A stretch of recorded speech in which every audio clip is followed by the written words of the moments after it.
welcome. I hope that you can hear me. Sound check.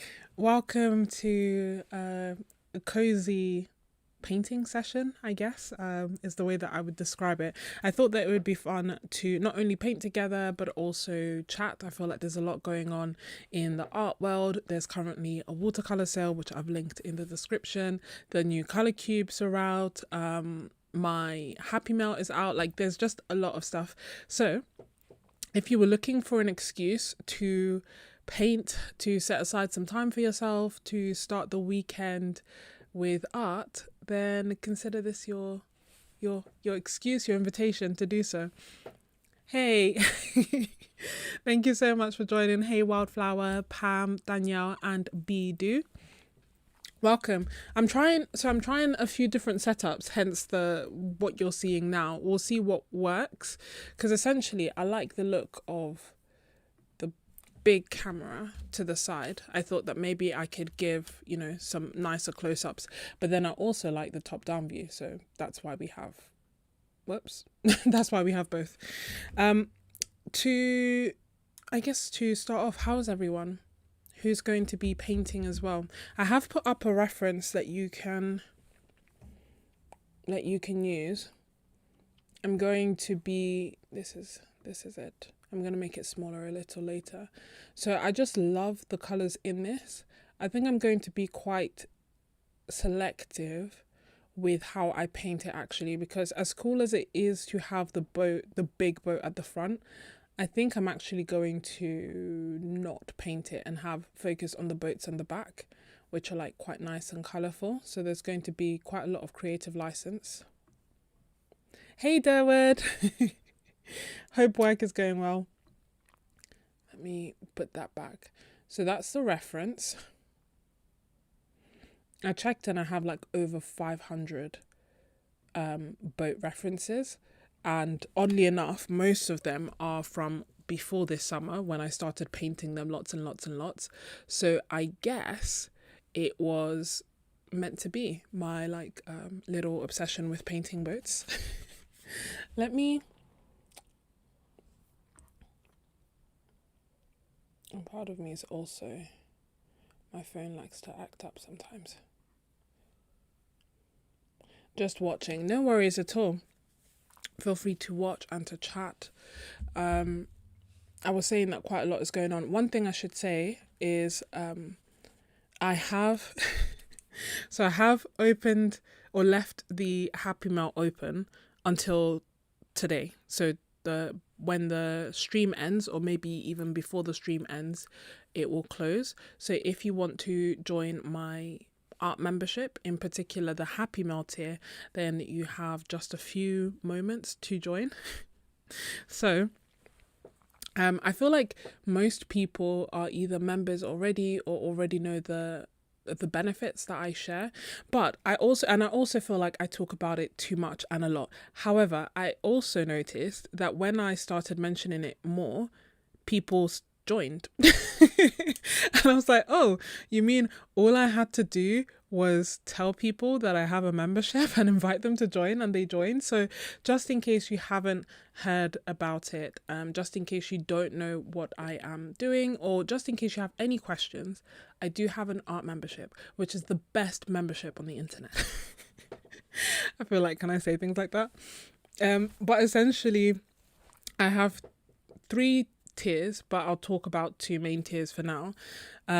The Happy Mail tier, which is a time sensitive one that if you want to be a part of, you need to join ASAP next few hours. In the Happy Mail tier, I send out Happy Mail, as the name implies, and this is the Happy Mail that's currently making its way to my members. So it was all inspired by autumn. I picked out different colors that I felt either represented autumn or would make really nice autumnal mixes. But every other month I send out the Happy Mail. It's usually inspired by colors that I'm liking, or themes that I want to explore together, or just like the next one, it's going to be our favorites and our wish list items.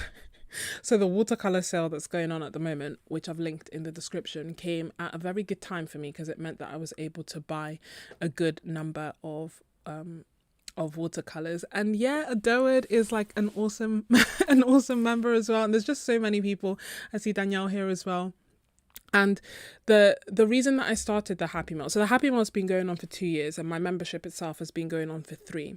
The reason that I started the Happy Mail was, well, there were several reasons. One was that I kind of felt like I didn't, like, when you become an adult, the mail that you get isn't as happy as it used to be when you were a child. And I wanted to change that. So I wanted to send out something that you guys would enjoy and look forward to. And I'd actually started sending out free Happy Mail to like YouTube subscribers and viewers before my official Happy Mail tier. And then I turned it into an official tier. I was in and ahhing about starting my membership and doing the Happy Mail for ages, as is always the case. And then I did it. And then I was also and ahhing as to what to put inside the Happy Mail because one, I only knew of two at the time, now 3 other memberships that sent out watercolor dot cards and watercolor samples, and they shut down. They stopped doing it because it's time and cost intensive. So they stopped doing it, which made me think maybe it might be a bad idea. And then also I knew that most Happy Mails that go out are people's artwork, like prints and stickers. But I thought that people may enjoy receiving watercolor dot cards more than they would enjoy receiving stickers. Obviously that's totally dependent on everyone. But that was my thought. My thought was to think about you first rather than me. Does that make sense? To focus on you. And I thought that if I'm focusing on you, that would be watercolors that you can use. And so that's why and how the kind of Happy Mail started. And now it's been going on for almost 2 years. December will make it 2 years. And yeah, I can't believe it. I'm so happy. I'm really enjoying it. And the feedback has been really great. It is currently the most popular tier in my membership. And I laugh because although I talk about it a lot and I mention it, it's technically that wasn't by design. I limit it basically. I limit it because I have to make the Happy Mails, or not, I get to make the Happy Mails every myself by hand, and that takes time, so I can't have it uncapped, which is why it's currently open. I've left it linked in the description. I will put it in the chat as well, just in case you can't get to the description, because I know that happens sometimes. But yeah, essentially that is my Happy Mail tier. But, looks like I can't send messages in my own live stream, just imagine. But not only that, as well as the Happy Mail that people receive, I also have Zoom sessions where we get to paint together. I have live streams. I did an art workshop, a watercolor workshop recently. I did a color workshop. I also have reference guides and art challenges. So the whole aim of it is to give you inspiration through a wide range of things, and I call it a creative menu as opposed to a curriculum. Kudos if you can do it all, but I think most people will just pick and choose the bits that are best for them. And the sense of community, I can't put a price on, I can't describe, but it does make me think, like, what did I do before? Like, who did I talk to about all this art stuff before? And now, thankfully, I have my art members to do that. So you can access it. So the 2 tiers that I mentioned, one is the Happy Mail, where you get all the digital rewards that I've just mentioned, like the Zoom sessions and the exclusive videos and art challenges and references, as well as the Happy Mail. And the other one is the studio tier, where you get everything apart from the Happy Mail sent out. So I've left it linked in the chat and in the description. If you would like to join it, please do. You're more than welcome to do so. And in a couple of hours, the Happy Mail will close. I don't know if it will open again this year because, like I said, spaces are limited. But the studio tier will remain open for when and if you want to join. And that's like my thing. If you have any questions about it, please feel free to ask and I will answer them. But let me just say hi to everyone who's joined. Sorry for the spiel. I just feel like I don't know how to do not even like marketing, but just like I want the right people to join, and I don't know how to let the right people know that they should join. Does that make sense? I don't want people to feel pressure to join if they don't want to join, but I want the right people to join, because when the right people join, it's just been incredible. It's a wonderful community because of that. Sorry for my arm on the screen. Let's see. Oh, yes. I honestly, this is the thing. What was I thinking? What was I doing? I don't know. I don't have 3 camera setup. I have a 4 camera setup. And today is probably the worst day to do that because I was so tired and like under the weather earlier today, and now I'm feeling a bit better, but I'm still quite tired and I still have a headache. And it's today that I decided, like, let me just try all the cameras and see how it works. So I have the close-up camera here, then I have a palette camera here, then I have the face camera here, and then I also, for the banter, have the top-down view camera. Why? I don't know. Playing around and kind of want to see, I want to make it better, basically. I just want to make the live streams better. I know some people want to paint along, so I wanted to make that as easy as possible. And I know sometimes with the top down, you can't see everything, but if it's like this, you can't see the colors, but you know. So have I overcomplicated it? Yes. Do I hope you enjoy it? Yes. Will I do it all the time? Probably not. Yes, Danielle, it was, you know, what a small world. When I saw your name, in the stream, I was like, is it the same? Is it the same, Danielle? But yeah, I'm glad that it arrived and that you enjoyed your card and your painting, and that we understand the benefit of nice long birthday card messages. Yeah, I figured people would love dot cards. That was my thought anyway. The other part of me, again, we're friends here, is kind of like, I've seen loads of mail clubs pop up over the past few months, and it's normally a video that will say something like, I started my mail club in August and I have 2,000 people, and I'm like, maybe I should do art.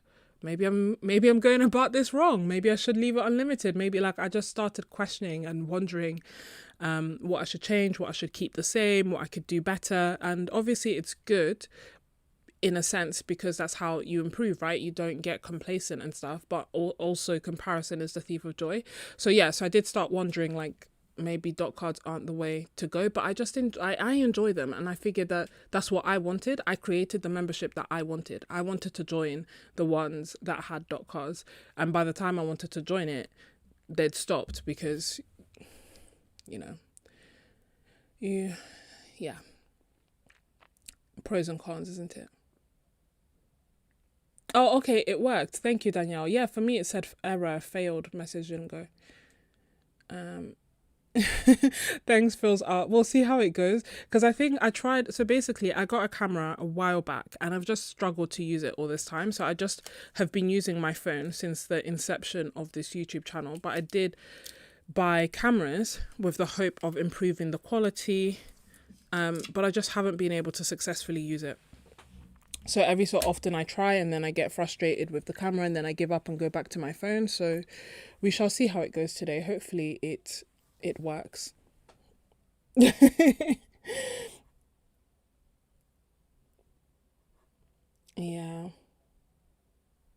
Yeah, there were literally loads of oh good. We like the cameras. Some find the cameras too much. We'll see how it goes. But I do have the reference, so I guess I should start multitasking and talk as I think. The camera that I'm worried about is actually this one that you're seeing, because my thought was that, oh, then you actually get to see what I'm doing a little bit closer and a little bit better, but last time it was acting up. So although I have the reference up, I already kind of said this at the beginning, I'm going to take a lot of creative liberty because I don't really love the boat at the front. What I love are the boats at the back. So I'm just going to completely eliminate and eradicate the boat at the front, which is the main boat that we're seeing, and instead focus on the boats in the back, which does mean that there is quite an element of at least imagination for this first one that I'm sketching. And then the rest should be fine. So I'm just doing a rough pencil outline. I am going to be painting this with watercolor, just in case you want to get to paint along and get your supplies ready as well. So And I also have 100% cotton watercolor paper. It is the Bao Hong Academy. I wonder if this shape is right. That's a tricky thing with picking a reference where the boat is actually cut off. I could pick another boat for reference and then merge the two, but it's okay. Only we will know that this is not accurate. And anyone who's ever seen a boat. But I hope you can roughly see that's what I'm doing. And it's funny, holding it up to the camera, I can see that it's a little bit wonky. So let me just fix that a little bit. And yeah, I don't want too many details because I will paint over it.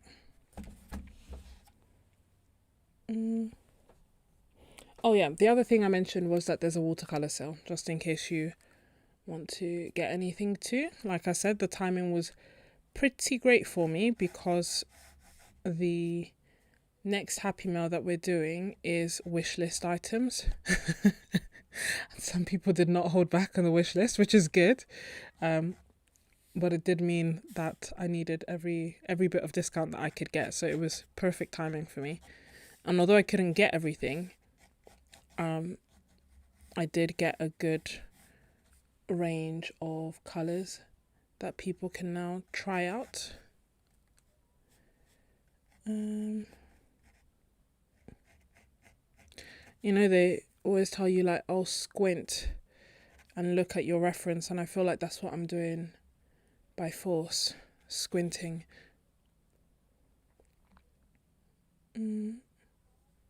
Yeah, so that's the thing, right? So I did my order in 2 parts. I didn't have enough to do the full order, but I didn't want to not get November 24. So I did the same, Dawood, and I put an order through today so that at least I know I've got the essential colours for the Happy Mail and I've got the November 24.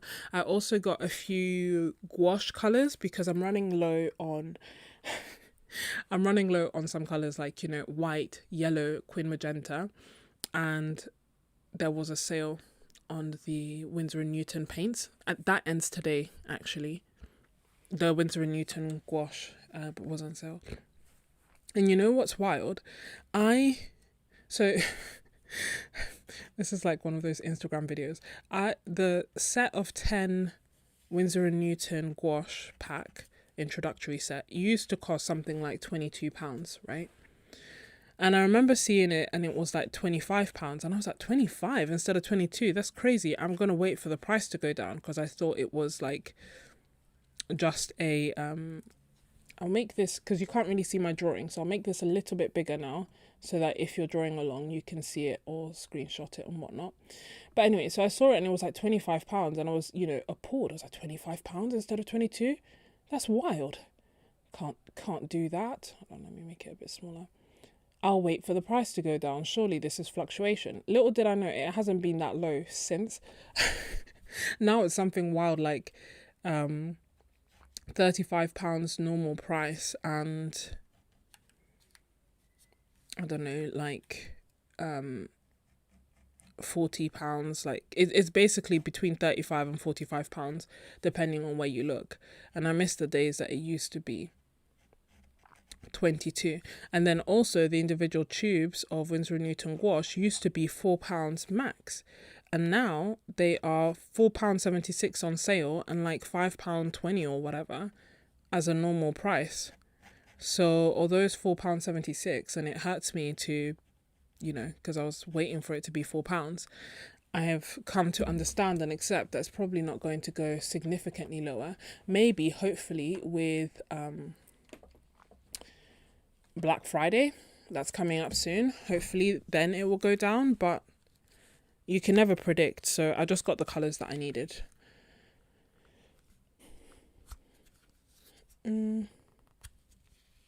Yes, so do the UK people get. I don't know if it's a 12 set, but I did see like a Jackson's pencil set added to my order because I'd exceeded, I don't know what the amount is. So yeah, quite a few sales going on. Easel, I'm not that tempted by. The Winsor & Newton one, like I said, I got my gouache. Watercolor, of course, I got my watercolor. And what else? Well, I guess the rest you'll have to wait for.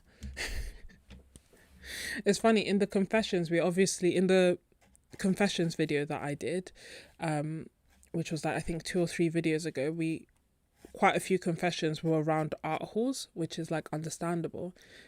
And some people love them, some people hate them. You know, it's like the Marmite kind of thing. So I don't know whether I'll make a haul video of what I got, or whether I will just not do that and just share it on my membership. And if you want to watch, you want to watch, but otherwise you don't. I don't know. Tricky to say. I have plenty of like supplies that I haven't used yet because I'm waiting to like unbox them formally, you know, so that I can record it. But it's getting to that point now when I'm like just wondering, I should just use it, and if it doesn't get recorded, it doesn't get recorded, you know. So it's actually quite helpful zooming it in, which is good. I do feel like this boat, I can't tell if the boat on the edge, right on the edge on the right, I can't tell if mine is wonky or not.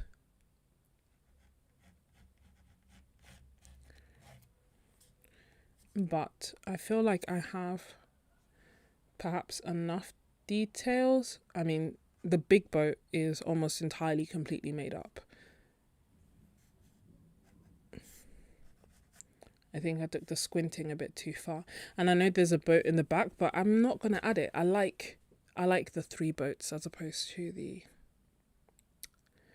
the 4 or 5. Then I'm wondering where I should put the horizon in now. That's what I'm thinking about. You know, when you don't want lines crossing, so you don't want the horizon to go over the top. Like, you don't want the line of the horizon to meet the top of the boat so that everything is one line. So I'm just trying to figure out where. I think like here will be quite good, so the boats are quite clearly docked on land. And then it's going to be interesting what I'm going to do here.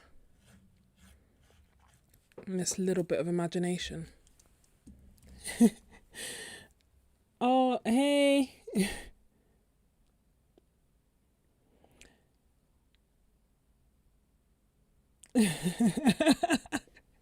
Marlene, no, you don't have to. The other part of me was like, I should just wait until... Whoopsie. What am I doing? I'm trying to make this smaller again, this reference. Yeah, the other part of me was thinking maybe I should just wait until Black Friday and then get... Oh my goodness. Get everything. But yeah, I didn't want to miss out, especially with the Happy Meal stuff. That will give me plenty of time to actually make it. As you saw from the last live stream that I did, I was making some of the dot cards live, and that was 8 hours and just part of them. Okay, so whoops. If you see how precarious this whole setup is with all these cameras, it's wild because yeah, it just is.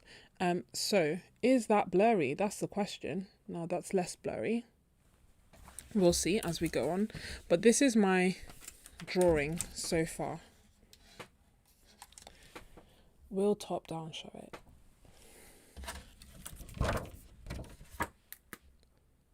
Can you see? So that's what I mean by I've done the 3 boats in the back that I like.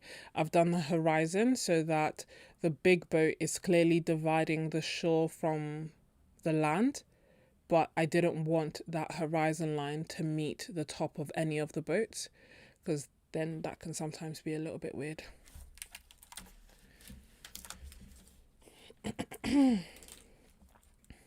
You'll have to let me know as we go on which view you prefer. Absolutely, this is the most extra thing I've ever done. Okay, pen brush wise, so supplies wise, I'm going to be using my Essentials palette by Roma Schmall. I haven't really pre-planned the colors or anything beforehand. I just want to use this palette more. So what better opportunity than here together now? I want it to just be like a nice session of using my favorites.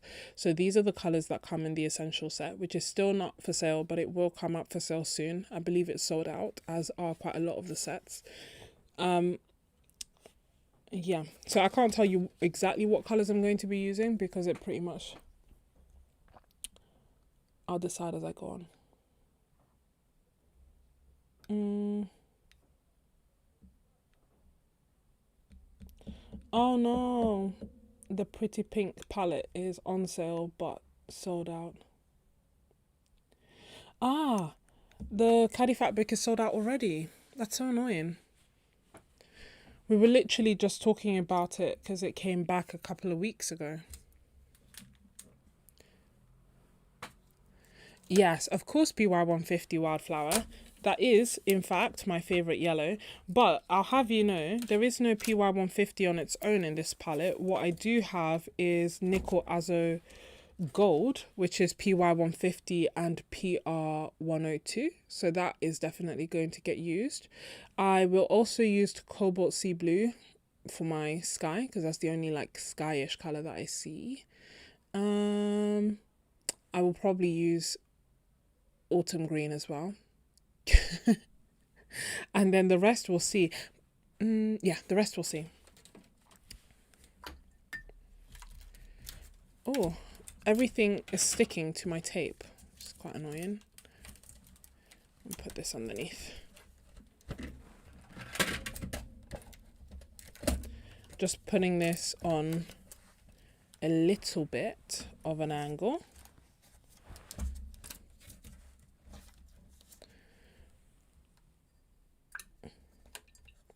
Yeah, it literally, I'm surprised because I kind of thought that perhaps the hype for the fat book had died down a little bit, so I thought it would stay available for longer, but evidently I was wrong. But hopefully it comes back. For me, it's the gaps between being on and not on. But Marlene, you can do the, you know, the thing where it alerts you when it comes back. And obviously we'll also keep an eye out for it. Just doing a nice wet on wet wash of the Cobalt Sea Blue. I never know if you guys actually want to know my process as I'm painting. And okay, here's the thing, yeah. I was talking to my brother about my membership in YouTube and everything. And I was telling him, and obviously no one say anything bad about my brother, but I was telling him that I, you know, don't do the tutorials, don't have like tutorials. And he was like, oh, why? And I was like, oh, because, you know, I want to help people paint like themselves, not paint like me. And he was like, that's insane. People are coming because they want to see how you paint. And I was like, no, I don't think they want to see how I paint. And he was like, that's literally makes no sense. There's no way they don't want to see how you paint. And I was like, no, you don't understand. No one wants to process videos. They all want to like learn to paint like themselves. And he's like, no, that's not true. And then it reminded me that actually we'd had this conversation in the past and I disagreed with him and put it to a vote and in a community tab. And the overwhelming reply was, we want tutorials. And somehow I like forgot and completely ignored it and then had the same conversation with him again just last week. So yeah, here, this is technically a process video. And in fact, actually, when he said it the first time, that was why I kind of changed my setup for our Zoom meeting. So you have the reference photo, but then you could also see my top-down view painting like this. So even though we are chatting and doing our own thing, you can still see the actual like process if you want to watch back with just music or something. Wildflower, we do want to know. So I oh, for the boats, that's a good question. For the boats, I'm probably going to use Cobalt Sea Blue as well. It's going to be a very Cobalt Sea Blue heavy painting. I did also add a little bit of that Quin Magenta Intense to the maybe I'll add some, because now that I'm thinking about it, So I did add Quin Magenta Intense to the sky as well to like warm it up in some places. But now that I'm thinking about it, if absolutely everything is Cobalt Sea Blue, that might be a bit much. So I'm wondering, I want to add a little bit of lavender. Is that a bit brazen? Maybe phthalo blue would make more sense, but I've picked up that lavender and I'm trying to use it more. So I'm adding some lavender to the sea in the corner here that doesn't exist in our reference but exists in my mind. Just so it's again a little bit warmer and there's just a little bit of a difference between that and the colour of the boats. I guess it's all going to be cohesive, which is nice. And now it's all still like this is all wet. I'm gonna start adding some green. This is my autumn green, but like sap green would do as well to here. Anyway, so yeah, he was like, there's no way people don't want to know how you paint. And I was like, no, you don't understand. I want to teach people to paint like them. And he said, that's insane. You have to understand, my I'm older than my siblings. And so they don't say things like that to me, like, you know, insane. Because I'm older. So I was like, what? So it shocked me. I was like, what do you mean? I was like, there's no way. But yes, I added some lavender. Should go with brazen. Yeah, I've added a little bit of the nickel azure gold as well to this green here. And we'll see, it's all still,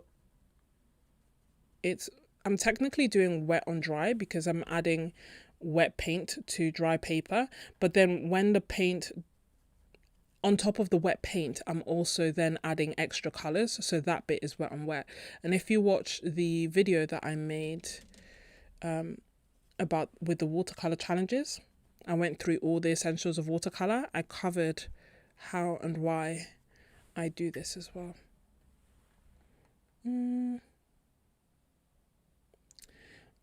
Oh, that's a good question, Marlene. Off the top of my head, the Isara colours that have interesting mixes, what's it called? Nordman Green is nice and interesting. And I'm taking a cooler yellow so that I have a bit of a difference here. So Nordman Green is nice. Steel Blue is nice. I feel like those are the main two. I feel like someone told me about Saffron Yellow, but it's not like a nice mix. Like, it's not a mix. It's just a nice colour. But I didn't use it that much. I need to figure out what's going to happen here on this edge a little later. We'll see. That's Hansa Yellow Light that I'm using. So a nice and simple, very common yellow. Now I'm adding a little bit more of that Quin Gold while it's still wet on wet. I don't know. I feel like, is there a nice pink by Isara as well? I don't think I've bought it, but I think I was thinking about it.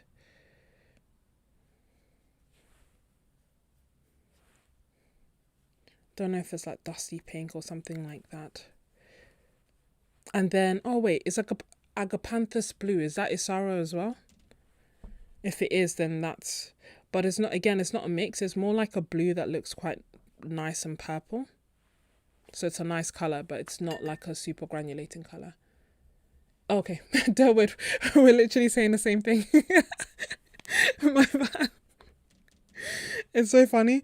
It's the same, like, when I'm in the Discord chat, which is where we talk, I will, obviously because of the time difference, I'm not always, like, active 24/7. So when I come back and I read all the messages, I reply from the top. So I see the last message I saw and I reply, and then the next message and I reply, and then the next message and I reply. And sometimes that then means that I'm actually behind on the chat, and as I scroll down, I'll see that someone has said the same thing I've said, and almost always I will have repeated what they would have said already. Hey Leslie.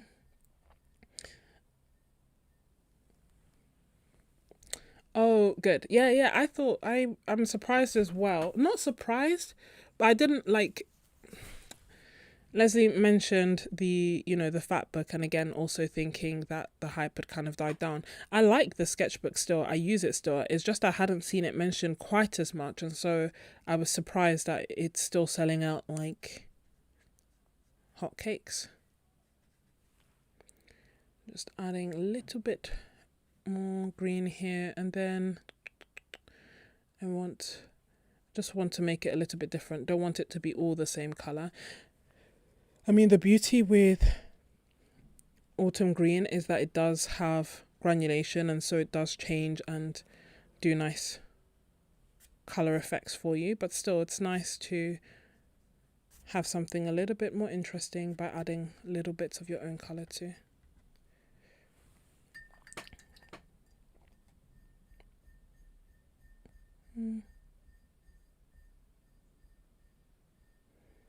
Oh, Danielle, my favorite colors. Um, it's a tricky one.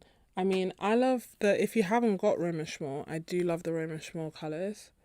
Let's see, is this focused or out of focused? The thing is, because there's a lag, we'll never know. I won't know when you tell me stop. I feel like it's focused, but maybe I'm wrong. No, maybe it's not focused. This is the problem. This is the camera as opposed to my phone. So the whole point of it is that I wanted it to be nicer to look at and clearer. But I don't know. It looks kind of blurry to me, but I don't know if it's just my screen or reality. And then, okay. That's why I had this here.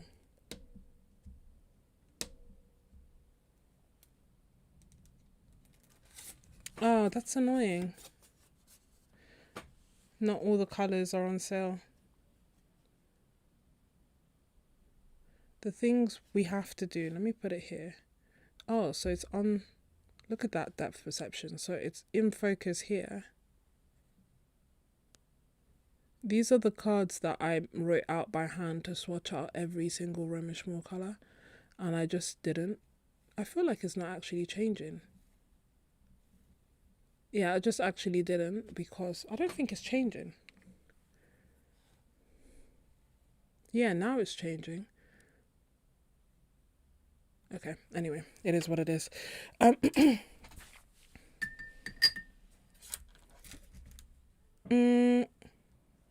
So this is damp.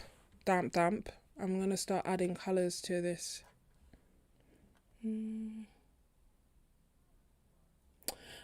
You've been wanting Romish more, so top 5. Do you like misty morning with various color granulations or rich colors? So the colors so I would say autumn green. I'm thinking about the colors with the most. Danielle, have you seen the colors that I shared on my community tab like yesterday? Do you want to check it? Because on there I've got big swatches of autumn green, mineral pink, and Aquarius violet. I think they're quite standout granulating colors. Lava is another one that's similar to a violet and quite nice. I also love Shabish Grey. If this camera could play ball, that would be so great with me. So that's like Shabish Grey, which is like a purpley grey. Ocean blue is also a good color, and I'm already above 5, aren't I? But like my most used ones, and then also I love Queen Gold. It's not granulating color, but it's just a nice bold color that won't be there forever. But autumn green, Aquarius violet,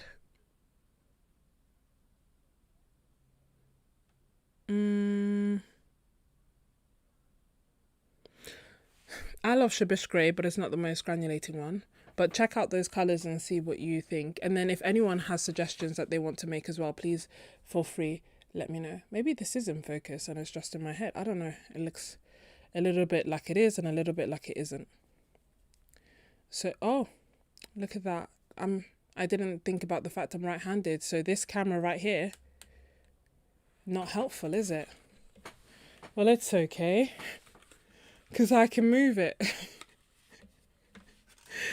Oh, this is actually so silly. Ugh.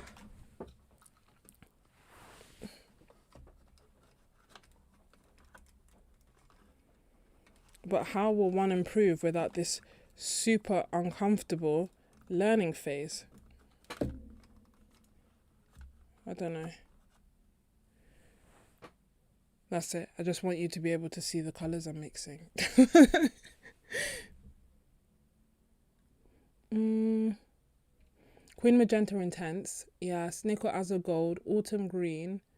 Cobalt Sea Blue, Aquarius Green, Power Rubin, Shadow Violet, Shadow Grey, Buff Titanium. You're basically naming out the essentials palette.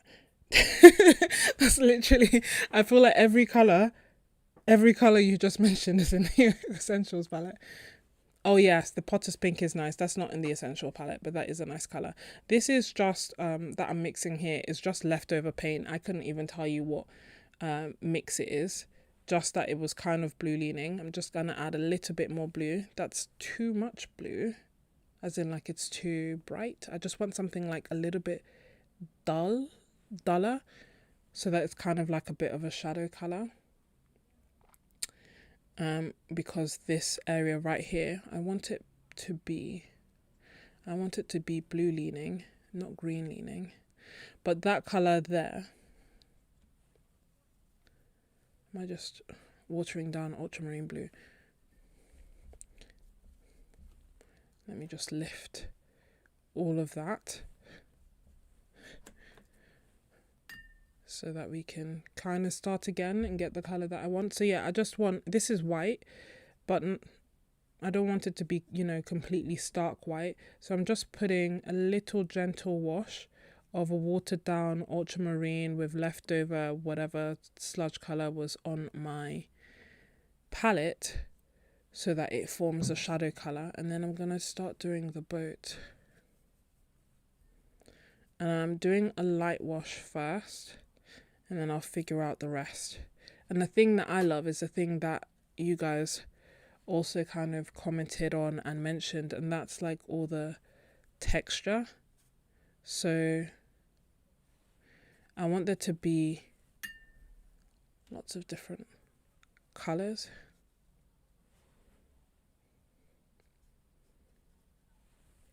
So I did a little bit of dry brush, maybe Aquarius Violet. I'm always looking for how and where I can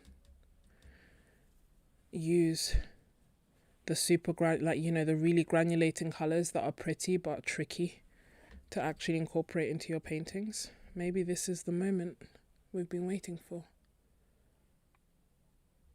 Yes, I agree. Durwood is indeed always on top of his game when it comes to everything, especially watercolor. Now, as I look, okay, the light is coming from my right. So it's just helpful to know where I'm going to be putting the shadows and where I want it to be slightly darker. And then also I kind of want to resist the urge of getting too dark too soon, which is what is about to happen. So I'm moving on to the next boat, which is white. So same kind of thing applies, where I'm taking some cobalt sea blue, little bit of ultramarine, little bit of whatever that color was that was left over from before, watering it down and just wetting the paper so that it's not completely white and it's just a little bit more interesting.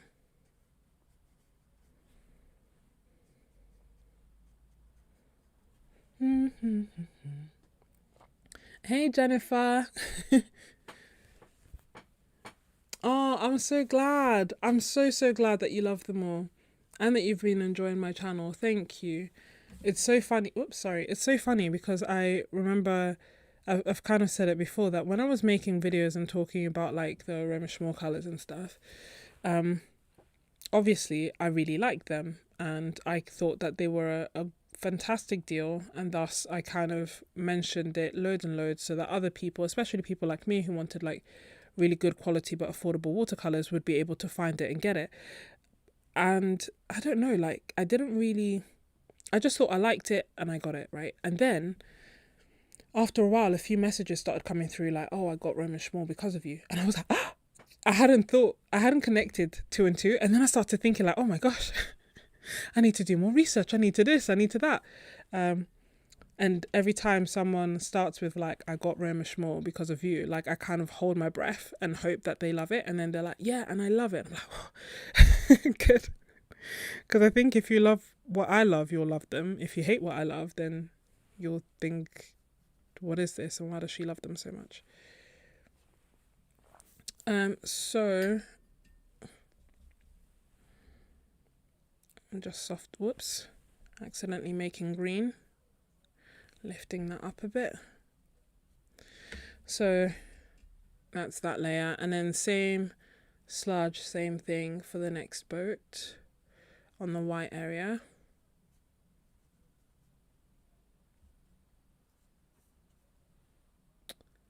And that bit is actually, the bottom bit is actually a little bit like warmer. So just add a little bit of yellow. Umami transparent red maybe. Like I want something a little bit warmer. Because it has rust, which is pretty cool.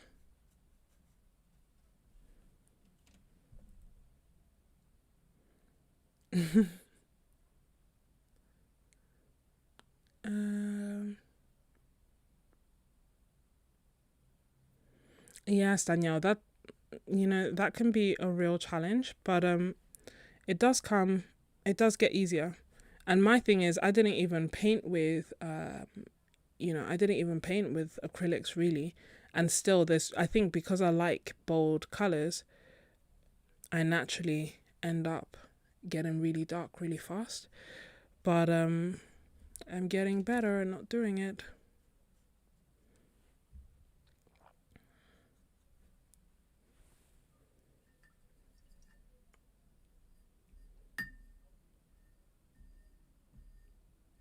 Oh, good, Marlene. They're excellent as well. The Rosa Gallery. They're really great. I think I like their azure blue. Their royal blue is also nice. It's one of the new ones that they had, that they named twice. What else? I have so many Rosa colors. Their burgundy red is nice. Yeah, I have a lot of Rosa Gallery colors actually.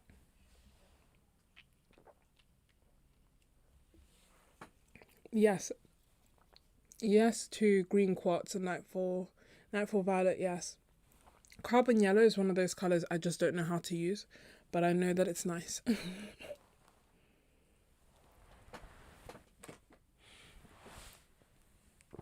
Okay, this is the boats are damp, so I kind of feel like when with watercolor, when things are damp is when you start getting cauliflowers and runbacks and stuff, which is not what I want. So I'm going to dry it so that I've got a kind of clean slate to do what I want, which is paint all of it again. Sorry, I just need to plug in my dryer.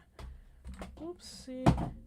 I'm surrounded by, like, if you could see my setup, I'm surrounded by wires and plugs and everything, which is why I don't think that this is feasible long term, but it would be curious to see what it's like when I watch it back. If it's worth it, Whew. Okay, gonna mute myself as I dry.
Hey, yeah, they do have. Oh, sorry, you're asking me.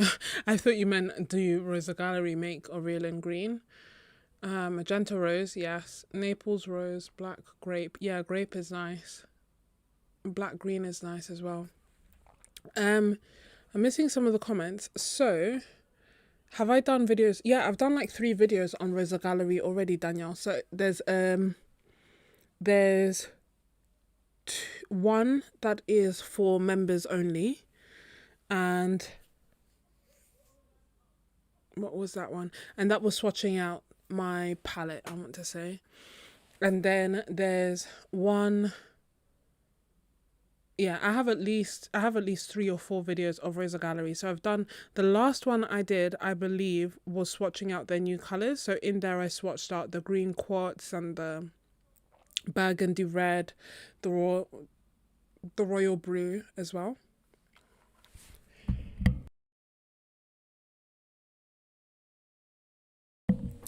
So I swatched those out in those videos, Danielle. So if you go on my channel and you type in Rosa Gallery, it will come up. And same if you go on Ko-fi and you type in Rosa, it will come up. And I've already done Happy Mail sending out the Rosa Gallery. So I've done a Happy Mail where I sent out all the new colours, and then I've included them in a number of different Happy Mails. And I think even the autumn palette that I'm sending out, in it there's the Rosa Gallery black green. Oh, I don't want to keep giving spoilers, but yeah, some of them are in this Happy Mail that has gone out and is on its way. If you remember before October, and then the other ones were from I think 2 Happy Mails ago, maybe 3 Happy Mails ago, when the new colors came out. I did a Happy Mail with all the new Rosa Gallery colors.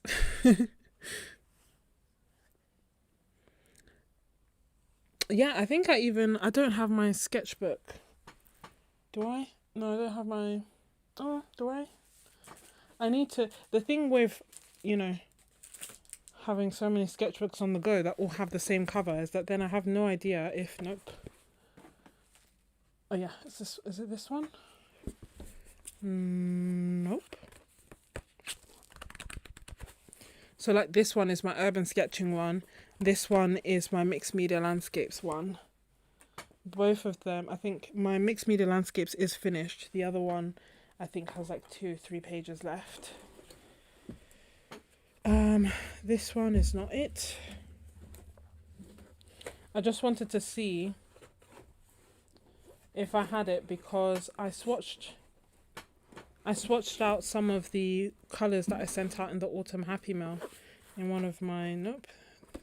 This is a sketchbook I finished in 5 days. This is also. Oh, you can't see it. This is also like a video if you want to see it. It's just full of paintings, and I did actually most of it during a live stream. 2 live streams across the weekend. So it's not that. That's 3. Where is my... It's...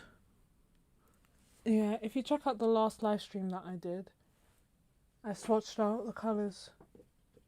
It does make me wonder though, where did I put it? Because I need it for tomorrow. It must be around here somewhere with its white cover.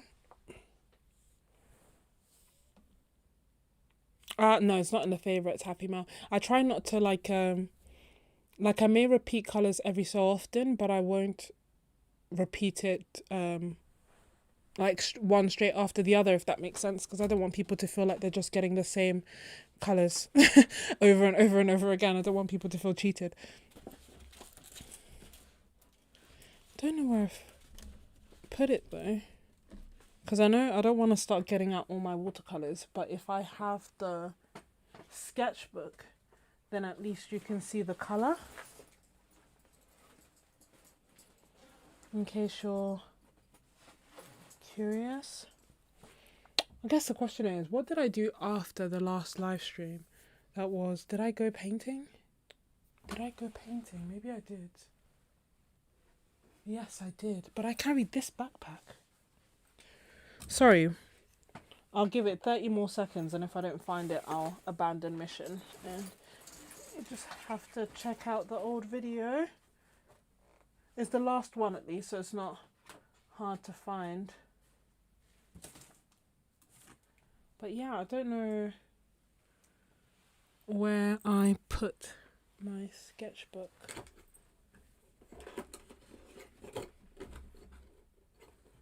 It's not this one.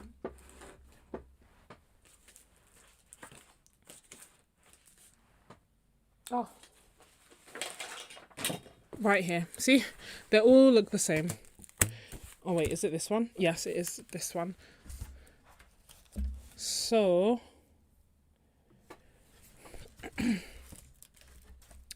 this is, if you remember already, and you're interested in watercolor, I created a 10 video series about the essentials of watercolor. So my favorite parts of it, the tricky parts of it, the things that I think are essential when learning. And this is one of the exercises. So it's divided across 10 videos, so it's not too long. And obviously I think of things and paint things differently, I think. So this is just kind of going through that. But we swatched out. Yes, okay. Did I even swatch it out? Oh my god. Oh yeah, it's here.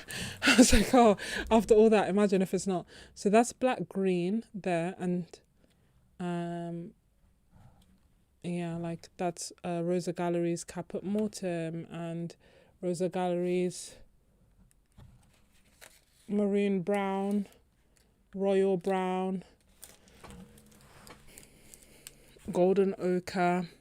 Oh, Burgundy Red. That's a nice one.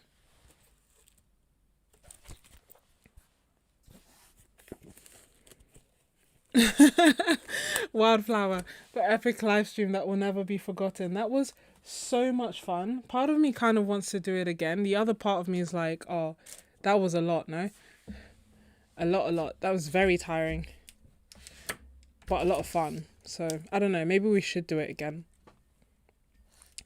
Let's start painting again. So Cobalt Sea Blue is opaque, as you could see by what just happened there.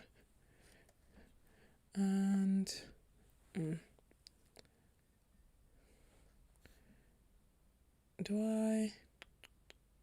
so this is something that sometimes happens that I'm not necessarily a fan of, but as it's happening I might as well address, and that is like when I have a reference photo, sometimes I start looking at it too much, and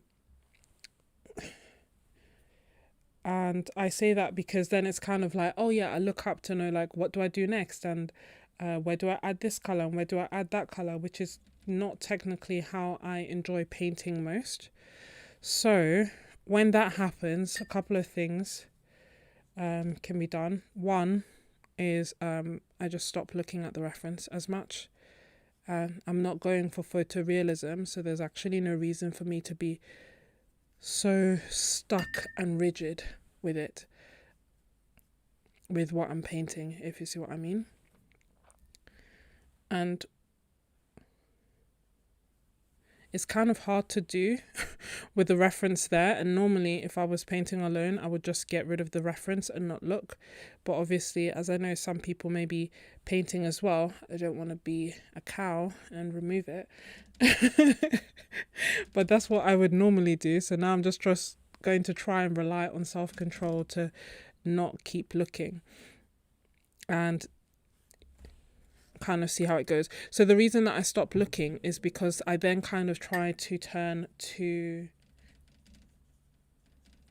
looking at the painting and seeing what I want to add and what I feel my painting needs, as opposed to what the reference is like. I hope that makes sense. Do it again with a slightly thinner sketchbook. Yeah, that would have actually probably made life easier. And it's funny because like with all my challenges, I'm always initially, I thought the aim of that challenge was to finish the sketchbook in 24 hours. Couldn't do it. And then every time I do these kind of challenges, there's always that question in my head where it's like, do I create something that I think will look good, or do I just try and get it done? Because in theory, I could just get it done, right? But I want to create paintings that I like, and I inevitably start thinking, I don't normally get time for myself to paint, and now I've got this time to paint, and I don't want to ruin it by just trying to paint whatever, irrespective of painting good things that I like and actually enjoying the process. So I always start with the intention of like, I'm gonna do it, I'm gonna finish. And then as I'm painting, I'm like, actually, I'm just going to enjoy enjoy painting. Still try to paint somewhat, speedily, but ultimately also make it a worthwhile experience for me as opposed to just a random challenge. So yeah, maybe I'll make myself a little nice thin sketchbook for next time.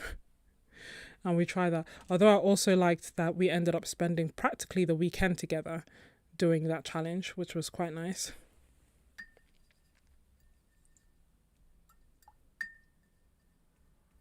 Oh, yay! I'm glad, Danielle. All this hard work was worth it. So I'm like, oh, okay, good. That was my hope, because obviously if I'm painting like this and I'm like, yeah, so this part here is really essential. If you just have that top-down camera, you have no idea what I'm doing. Anyway, this was my thought anyway. But we'll see. Me just being extra.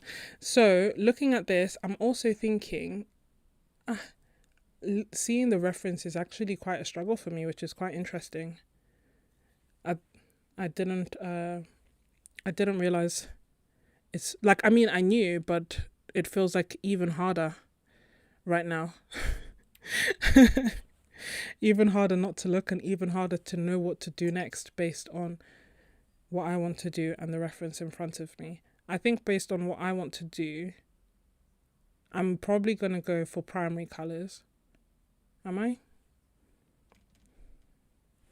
Okay, let me just do that. I'm just going to go for primary colours.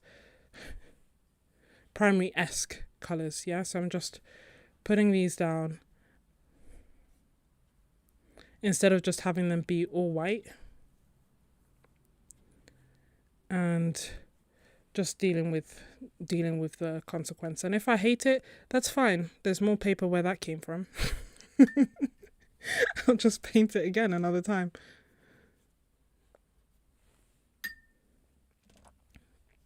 All lessons learnt, isn't it?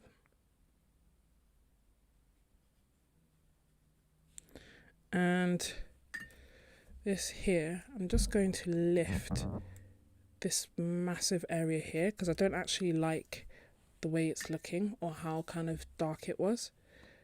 And so I'm lifting it and I'm just using that wet damp brush here so it's all kind of connected. And this is kind of wet on damp, so I don't actually like painting wet on damp. I do it a lot apparently, but it's not something I enjoy. It's a needs must kind of situation. So let's go back and do this shadow and see if I like it more. Just kind of felt a bit too dark for what I wanted. So here, making it a little bit more yellow.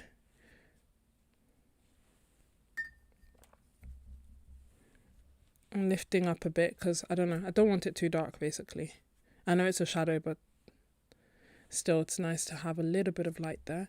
And then here as well. I just scratched with my finger so that there's like a little break there.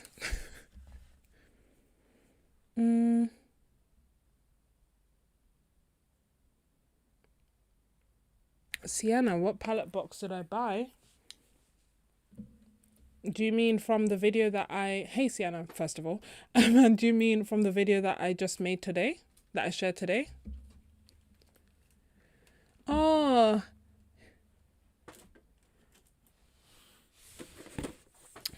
Do you mean this box? Roman Schmuel sells empty boxes. So I just bought this so that I can put my palette inside. I can put my colours inside. I think it was the last one when I bought it in Geneva. Because otherwise I would have probably got one more for the free colours. So yeah, it was just like their normal palette, but it's empty on the inside. Or is that what you mean? No, this is what you mean, I assume. You see? Comes empty.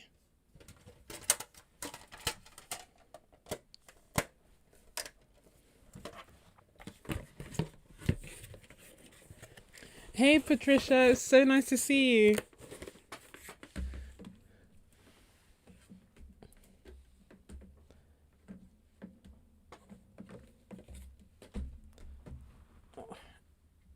Trying to balance things without, whoops, them falling down. We'll see. And then, okay, for this boat, maybe I can try, I don't know, I feel like I like blue, but no, I don't like that blue. That's lavender. I don't like the way it looked. Okay. Also, part of me wants to do yellow, but then I feel like the sand is yellow. Will it all just look like one thing? But we're gonna just go with yellow and see how it goes. And it will be interesting to try and create some contrast between this boat and the sand.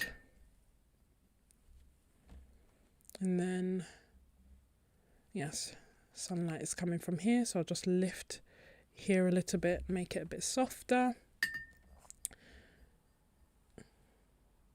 Ah, right. I bought it in person when I was in Geneva. That's why. I don't know where they sell empty ones. But before that, I just had like, you know, Jackson's or unbranded.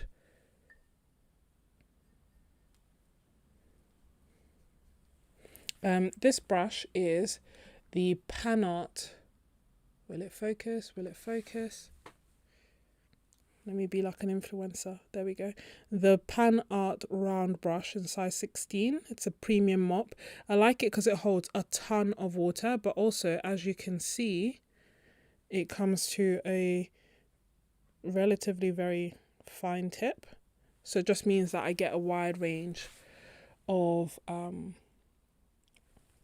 strokes. And for me, the less brushes I need to use, the better, you know? I don't like switching over. So most of my painting's actually done with one brush. And that's just a personal preference thing. I do think it makes life easier if you change your brushes, and also your art can get really interesting because you get different brush strokes with brushes and everything. So it's not that I'm against using many, it's just that for ease, I don't know, once I just like using one. If I can get away with it, I will try. If not, it's fine. I will change if need be. So that's primarily for the sand. It's a mix of Quin Magenta Intense and then Nickel Azo Gold. That's how I'm making this kind of like red color. It's so funny. I can have all the colors in the world and I'm still just using my go-tos. And then here, where I want kind of like a dry brush effect, I just use my finger and swipe it across. Now, should you always do that? Don't know. But it works for me. And then I might do that scratchy thing here as well, so that there's a little bit of light. And I may layer it, I may cover it. We'll see how it goes. And we can start doing some of the details up here on the top of the boats, you know. Just mixing random, like almost like cleaning out my palette, if I'm being completely honest. They call it palette sludge. Unfortunately for me, my palette sludge is brown. I don't want brown. I want something closer to blue, so I'm taking my ultramarine. And ultramarine plus brown will give me a nice grey-ish colour.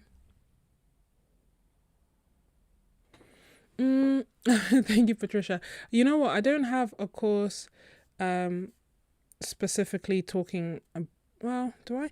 I don't have like a course talking about what colours inspire me or anything like that as of yet. That's something I could look into. I have done I did do a colour workshop talking through the basics of colour, and that's on Ko-fi. It's available for members. It was free for everyone, but the replay is for members. So you'll have access to that.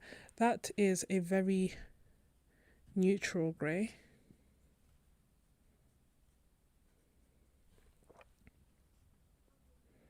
Natural looking, like as in very neutral, but it's fine. And I'm looking at the reference, yes, but more so that I know what this actually looks like, as opposed to taking inspiration for the colours now, because I've gone my own way. And that was just because it kind of felt like it might just be a little bit flat if everything is white. But we can start. I want to add a little bit of variation, so I'm starting to add some of the green here, because it is nice that there is green, as well as like the sand. I don't really know how the boats could be there, but ours is not to question why. So I'm just adding spots of green.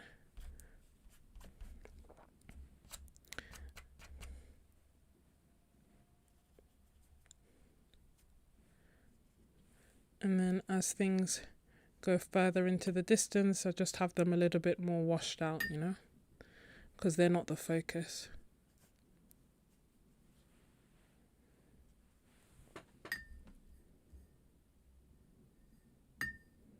Oh, thank you, Astroglio. I'm so glad that you're here. For those who don't know, Astroglio has been watching and supporting for a long time, and actually was the reason that I started swatching on 100% cotton paper, because she was appalled when she saw me use, not appalled, like I'm saying this in jest, but she was basically very kind and was like, oh, for your next video, here you go, use 100% cotton. And that's why in the videos now, where possible, I will swatch on 100% cotton, so you have a good idea of what the colours look like and how they behave. Yeah, that was sponsored by Astroglio.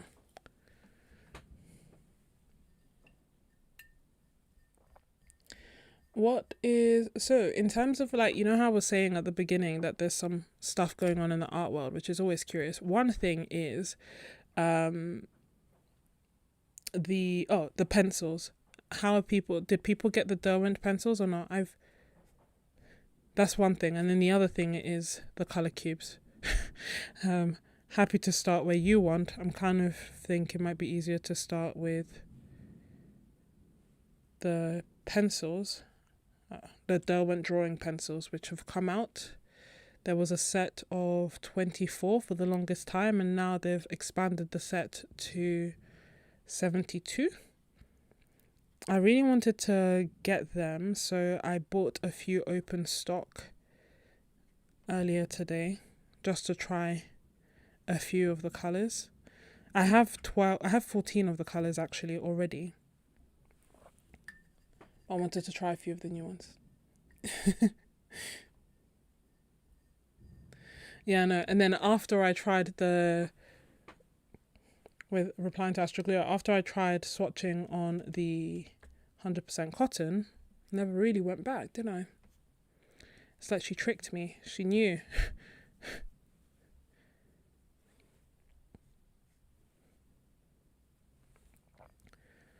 This bit here is dry, so there's patches, here is wet, here is damp, here is dry, here is dry. So I'm just dancing around the painting now. I want to do another layer. Also, I'm looking at this. I know this shouldn't influence how I'm painting, but I'm like, oh, I'm running low on my Quin Magenta, so I've just added a little bit of Pyrrole Rubin instead. just to stretch out my paint for as long as possible.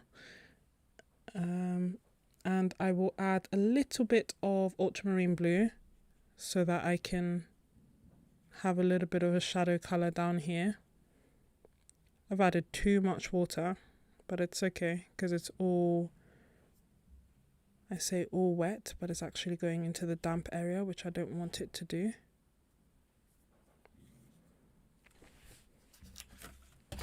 So now I'm flattening it. So I have two options. Actually, the easy option would be to just pick it up with my thirsty brush. Why am I not doing that? I just don't want to waste my paint. So if I'm picking it up, I'm putting it somewhere else basically. And that is not necessarily a logical way to paint, but it's what crosses my mind. So I'm putting hints of red in other places just because it's all, you know, it's there. I want it to be balanced. I don't want it to just be like all yellow here. Yellow's throughout, so actually yellow's quite nice and balanced. Or all blue here or all red here. Hey, the journaling broom. I bought some new Derwent open stock and a Blick early October pre-order. I think they cancelled. Oh no. Yeah, so you're not the only one actually. There was quite a lot of fiasco with Blick and their orders, and I think because of the McPherson's liquidation sale that they were doing. So a few of my members mentioned that Blick had said that they have the order for them. It might be worth contacting them to check, but they said something like Blick have the order on their system. The customers can't see the system, but it will be sent out in like January or something like that. But you can definitely get in touch with them. Okay, I'm just picking it up because I'm going to end up getting a bloom there, and that would be harder to fix.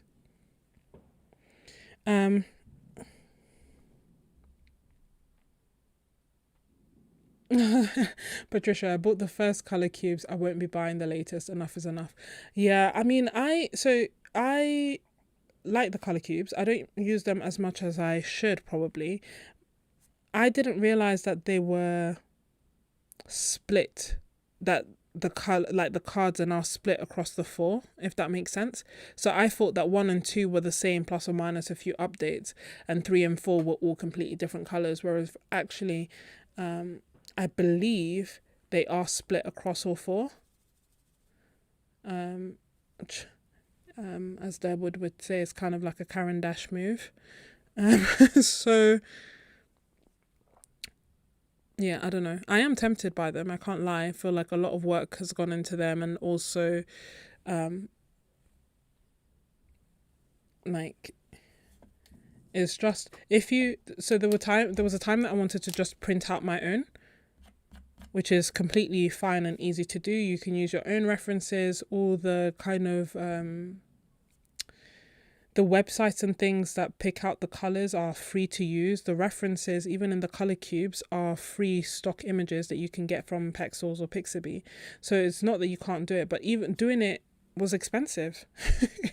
It was quite expensive to print it out. Not to actually create the cards, but to have them printed out was quite expensive. So I never actually did.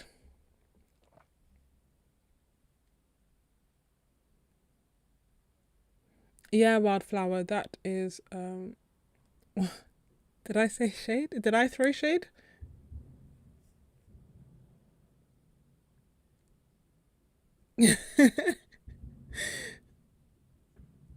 Yeah, I didn't know that was going to be in the video. It's only when someone mentioned it, I was like, wait, what? That's so cool. So I went and I saw. But yeah, I don't know if I'm getting the...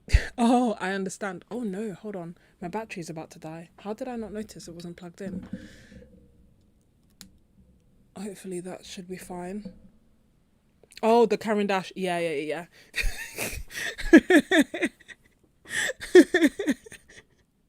My bad. But it's true, you know.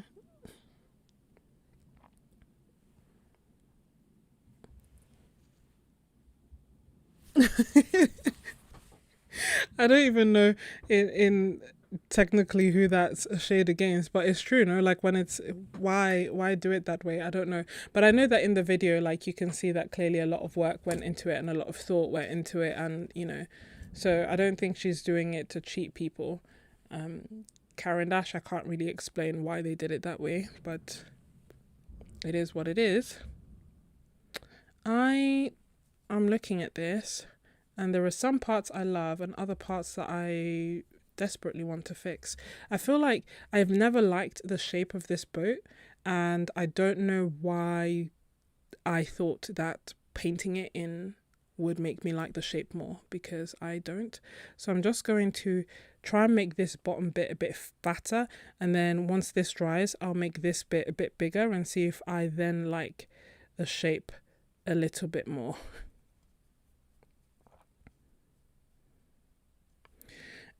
So my understanding based on that then is that if all 500 are split across the 1,000 deck, then, because initially I thought, oh, I'll just buy 3 and 4 and then I have a somewhat complete set, but now I don't know if that actually means that I'll just have a lot of repeats. I don't know. So I don't know.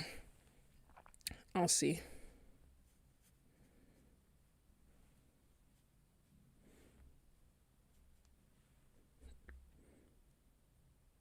Oh, I'd just be throwing shade everywhere, apparently. Unintentional shade. You know what it is, though? Also, I don't, like, it's funny because I'm a doctor and I feel like there's always, in the NHS, there's a lot of passive aggressive shade. And I don't pick up on passive aggressive.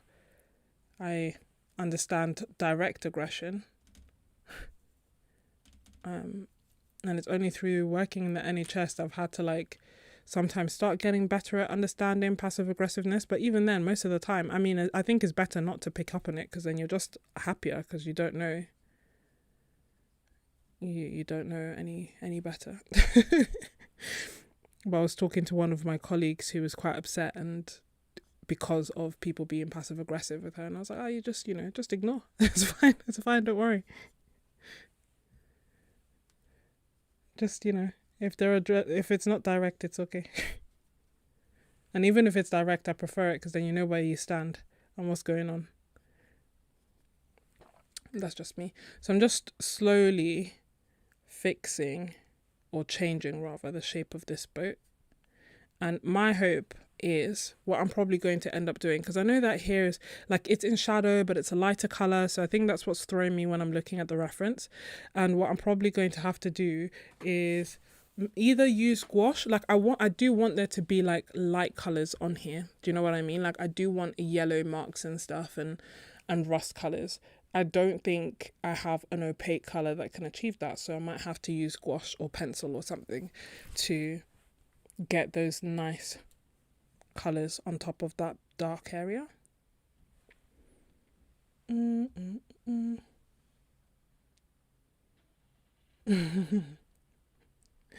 Oh, about that, boy. Here, it's you know what's wild? Last year, like, it's, I mean, yeah, you're an attending, so actually you wouldn't have this problem. But the juniors, as in the more junior than me, there's no jobs for them. We're short staffed, and yet we don't have enough jobs to train them, which is insane. It's absolutely insane. Oh, who thinks the thumbs up emoji is passive aggressive? I think it depends on who it's coming from, but honestly, I didn't realize that was a thing until I saw like a video on Instagram or something about it. And I think the video was like, everybody knows that it's passive aggressive. I was like, I didn't know. Like, if I'm putting a thumbs up, I'm not being passive aggressive. I genuinely mean like cool. But I do know. I'm just gonna mute myself as I think.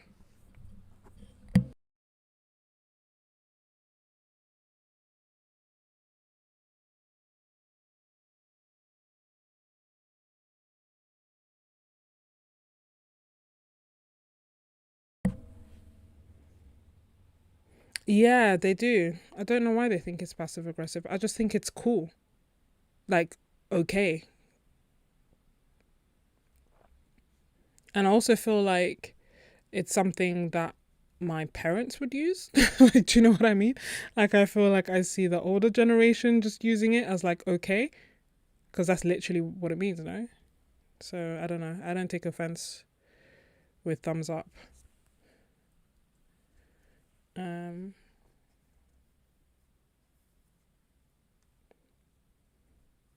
and also like huh, it's pouring down with rain. You know, I thought it was fireworks, and I think it was before, and that was thunder. I was planning on going out tomorrow, but if it's like that, I'm not going anywhere. So it's not by force. I'm so tired anyway.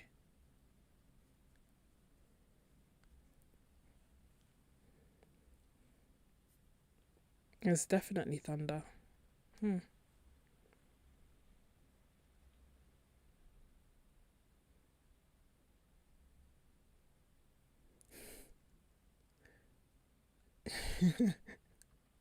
Yeah.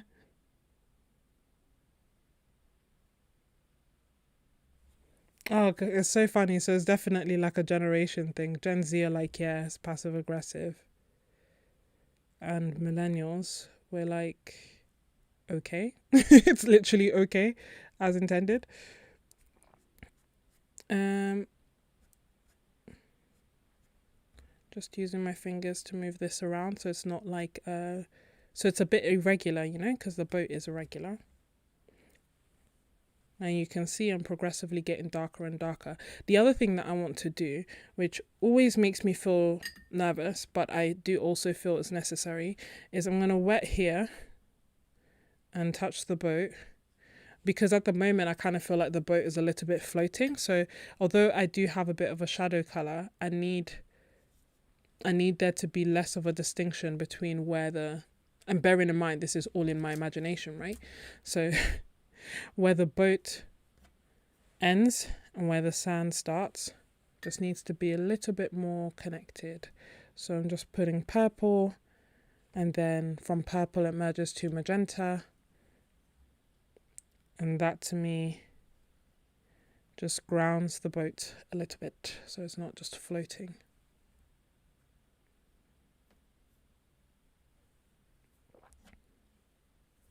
I still like there to be a little bit of light, especially because I, extended the boat, made it bigger.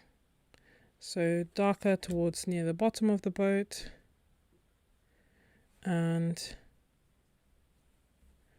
then more magenta, and then more queen gold. And I don't even need to put colour all the way through. It's not like every time that I'm doing a layer, I'm then committed to painting 5 layers across the whole painting. Here, I'm just adding some water so that it doesn't become a harsh edge. So it's still a layer, but actually the colour isn't going to change much. Just put a little bit of yellow here. I wonder if, yeah. Okay, then I need to figure out what to do with the rest. I think, so here it's technically all the front. So let me just water it down, make it like a nice pretty colour. There we go.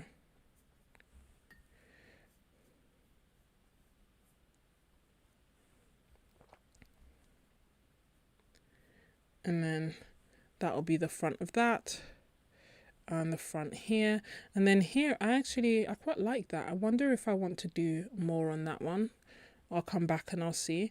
Then we have our little red boat. I think I need to do more on that one, specifically here, like the shadow bit. What would I know?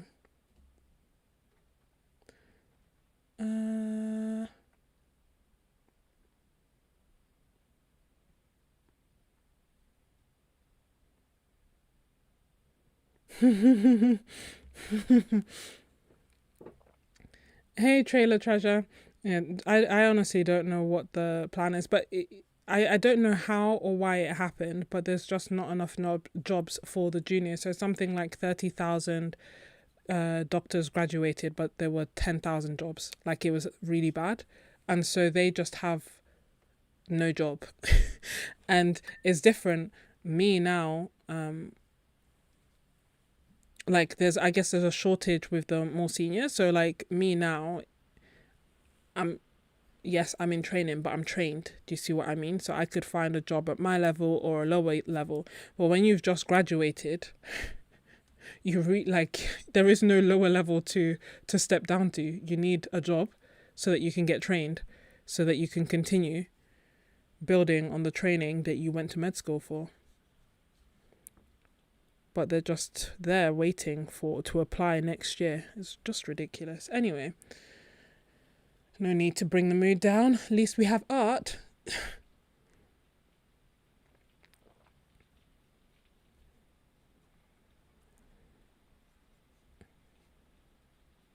It's so nice that it sounds so nice that it's raining outside. Like, you know, it makes it so cozy. Although, yeah, if it's like this tomorrow, I'm not going anywhere. But then that means just a cozy day painting at home with you. Joking. I don't know if I'd do a live, but it's always nicer painting with you and getting to chat with you as I paint rather than just like painting on my own. That being said, I'm always like, oh, by the time I do the setup and everything, I almost gave up today. I almost cancelled. That's why I started, 20-30 minutes late. I was literally calling it a day and then it all started working. There we go. That looks more 3D, doesn't it? And I'll bring that up here as well.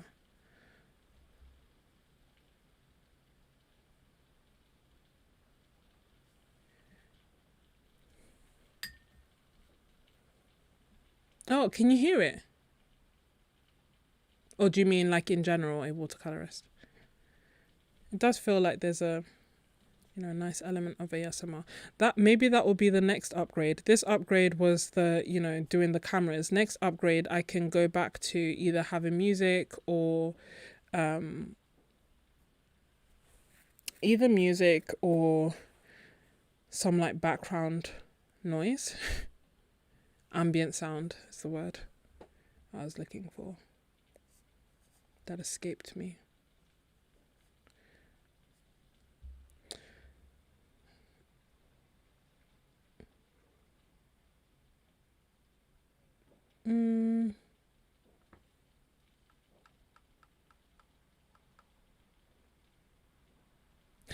Paint in the rain. I could never.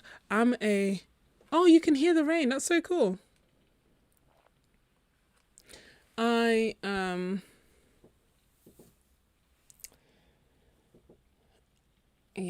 a fair weather painter. I'm not doing this. It's not an Olympic sport. I'm not doing this it's supposed to be fun. So I like to be comfortable. That means indoors most times or outside when there's nice weather. I did go to paint last week. I just went out last week because I told myself, look, most of the time, if I don't actually technically have something to do or somewhere to go, I won't go anywhere. But, it's good to get out of the house. So I was like, okay, I'll go to the park and then I'll bring my art supplies. And should the mood strike, I will start painting, right? So, of course, the mood struck and I started painting. And the forecast was clear skies, no rain, blah, blah, blah. Started pouring down. So my painting it didn't wash away because it was gouache, but it's definitely speckled. It's the first layer, thankfully, so if I want, I can actually go back and finish it. Question is whether I will be bothered to do so. That is the question. But yeah, at first I told myself it's fine, I can persevere, I can keep painting, and then hopefully the rain will stop. And it just kept pouring and I gave up. And as soon as I got to the car, of course the rain stopped. But by then I decided I wasn't going back. And anyway, I needed to get back because we were doing a Zoom session. So I didn't want to be late.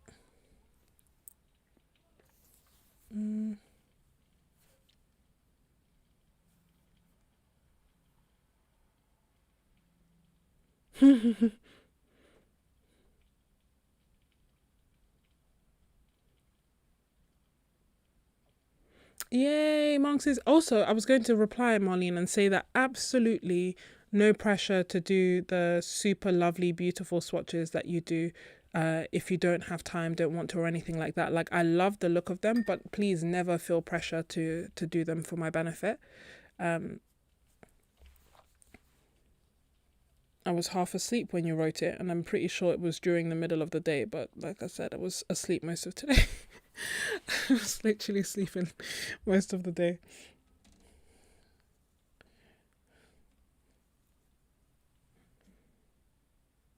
Okay. It's actually quite helpful having an overhead camera because as I'm painting, I can look up and get the bird's eye view, and I don't know, helps me see my painting in a new way and see certain things that I want to either change or fix. Like down here isn't quite dark enough.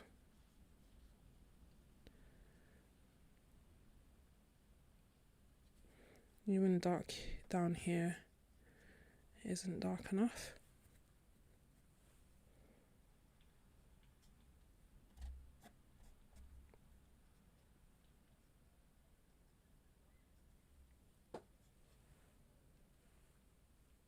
I say that, no, I can't see it, but I'm assuming it's darker.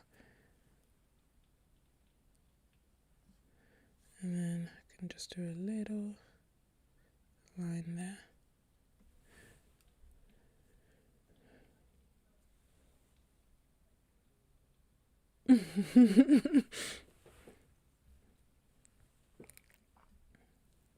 On a side note, what I am going to do, so in the past, what I would do every year is make up the Christmas shoe boxes where you fill them up with gifts. It's a Christian charity. You fill the shoe boxes up with gifts and then they get donated and sent around the world. And I haven't done it in a while, but I bought the shoe boxes and I'm going to do it again, finally. You don't have to buy the shoe boxes to do them. I just don't. The first year that I did it, I would go to shoe shops and ask them for their empty shoe boxes, collect them, then fill them with toys, gifts, toiletries. And I think it took me like 3 weeks to collect maybe 100 shoe boxes. And then on top of that, I would then fill them with everything, and then I would ask my friends if they want to make a shoebox, and most of them would say, oh yeah, I would love to, but I have no time. So then what I started doing is, if someone wanted to make a shoebox, they would just tell me what gift they want in it. They would, what gift they want in it, who they want it for, what they want in their note, give me the money, and I would buy everything and make the shoeboxes. And so that year, I think I made like 80. Then the next year I made 125. Then, so it's kind of been up and down. I think I've made like maybe 540 shoeboxes in that time. And then I stopped because I was busy and tired and moving all the time. And now I'm going to try and do it again, but this time I'm starting off with 50. As in, like, this year I'm doing 50, and then if my friends want to do more again, then I'll do more. And I did it not just for friends, for work colleagues, for anyone and everyone who wants to participate. I'll leave the charity linked in the description just in case anyone wants to read up more about it. And if you do want me to make you a shoebox, then you can let me know, or you can let me know and we can do it together. I figured the easiest way to do it, if I were to do it through YouTube, would be either that someone makes a £20 donation, or however much. I think £20 will cover one box. If you want to make more or less than that, that's fine. But when you make the donation via Ko-fi, if you write in the comment that it's like Christmas shoebox, then I will know that it's for the Christmas shoebox. And then also, if you know that you want it for a boy or a girl, you can say that. If there's something in particular that you want inside the shoebox, you can say that. And if there's a note, then you can either write that in the comments for the donation, or you can message me privately with your message, and I will handwrite it and include it inside the shoebox. I love doing it.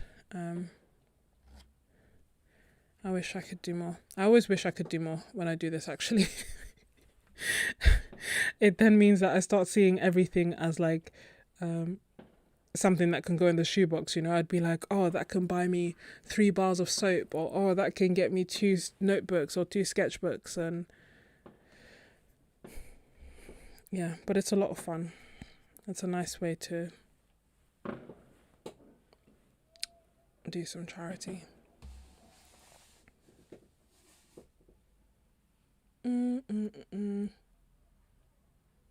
Oh, have a good day, Trailer Treasures.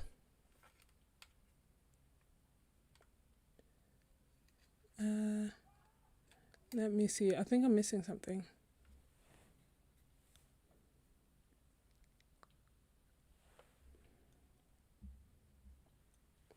Let me know if you have a questions or I missed something. Just repeat it for me, please. I only have a small screen, so I can't see everything. Okay, looking at this, I feel like I'm making small changes, which I don't know how beneficial they are in the grand scheme of things in terms of looking at the whole picture. So I'm going to try and do some bigger swings. And what I mean by that is just like bigger things that make a bit of a bigger impact to the painting. So start adding almost like finishing touches, or the steps before the finishing touches, so that I know what, if anything, is needed to this painting. This sometimes happens when I'm just enjoying the process. I don't really want to end or stop painting, so I just keep adding details that aren't really making that much of a difference. Some people will call it faffing, others will call it overworking, but it's not even technically overworked as of yet, because there's so many essential bits of the painting that I just haven't done yet. So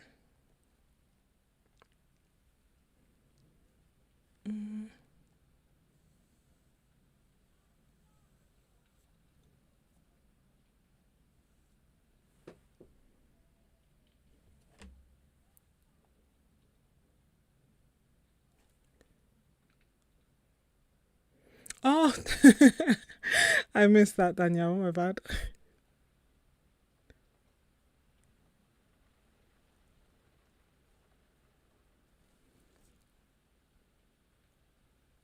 Whoopsie. Just doing the roof.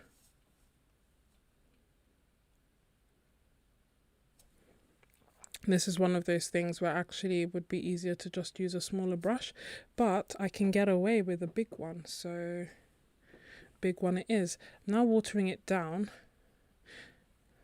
and adding a little bit of, I don't know if it's a shadow or a window or something, but there's something bluish there. And maybe something a little darker here.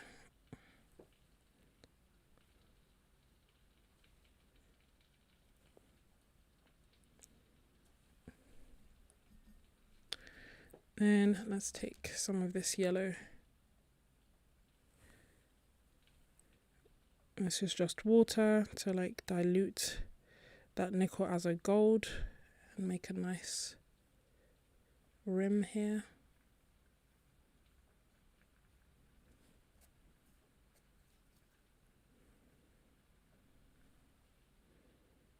And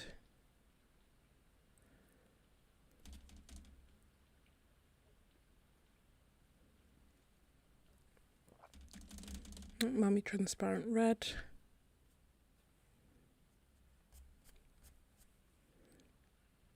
And for this, I also want like dry brush, which is a bit trickier to do when you're using a gigantic mop brush, but not impossible. That's why I keep like brushing my finger across it so that it's not totally even.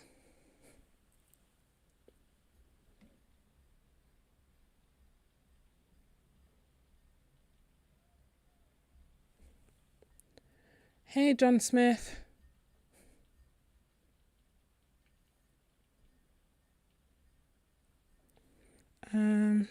Just doing some fun painting of boats. Also, I know there's quite a few members here. I'm thinking, November, I'm just going to paint boats. I feel like I'm just going to make it an official theme. I'll do a dose of inspiration and everything. Look through my 600 references and just paint boats to my heart's delight until it's like out of my system, if ever. I don't think I'll paint boats forever, ever.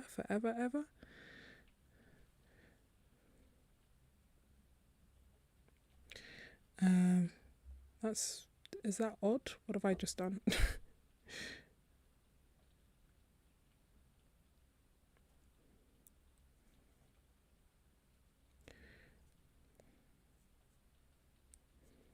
It's not just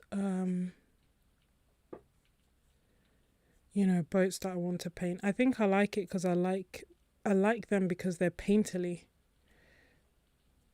In my head, this is what painterly looks like.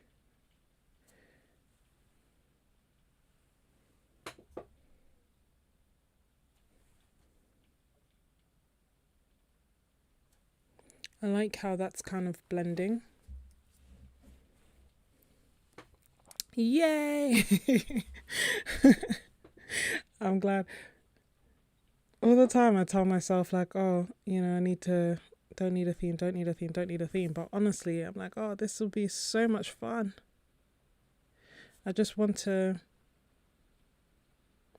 be able to, like, with all the doses of inspiration, the whole point of them, well, not the whole point, but they started because I wanted to be able to just like pull it up and go through either the prompts or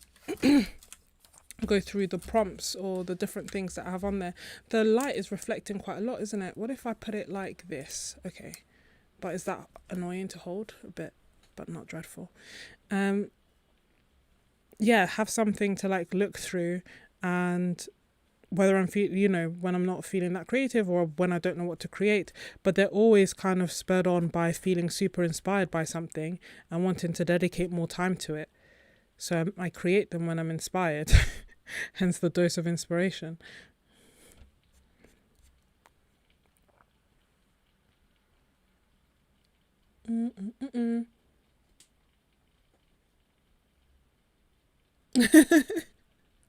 I can't see it. Oh, upside down. I see it.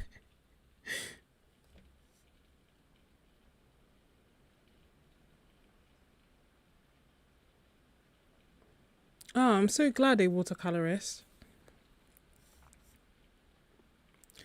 I'm glad it is helpful. And I feel like, I like taking creative license when necessary. I was drawn to the reference because I loved all of it and I kind of like the colours and the rust. But, there were parts of it that I didn't like or enjoy. And so I just leave them out. I'm not a camera. So it's okay. In fact, I even prefer it because then it's like, oh, inspired by but not a direct replica of.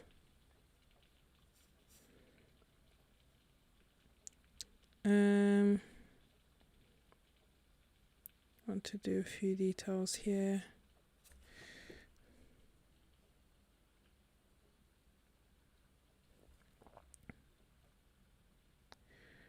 I need a rigger.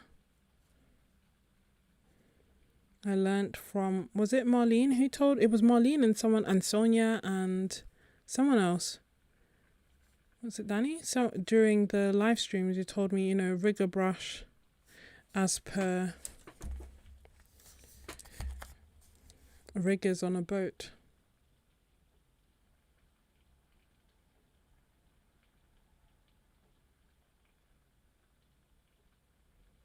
This is what I mean by that would be easier with a smaller brush. But why make life easy when you can make it challenging?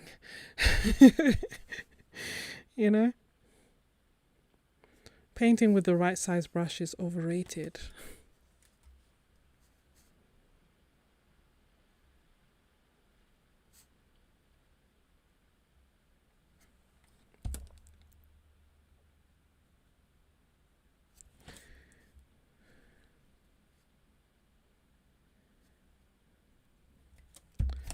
Just a few while I have this color, just adding it to relevant areas.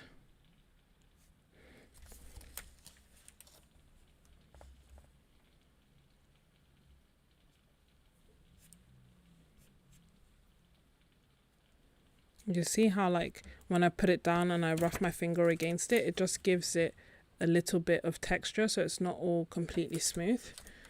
I think if I wasn't using a mop brush, it would be easier, I think, but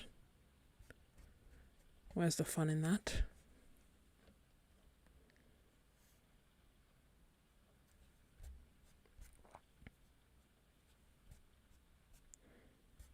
And then I also don't want there to be like super straight edges, you know. Then here, I'm just still using that same color just across it, you know, just makes it nice and uniform. But what I'm doing as well as that is here is just making this the shadow.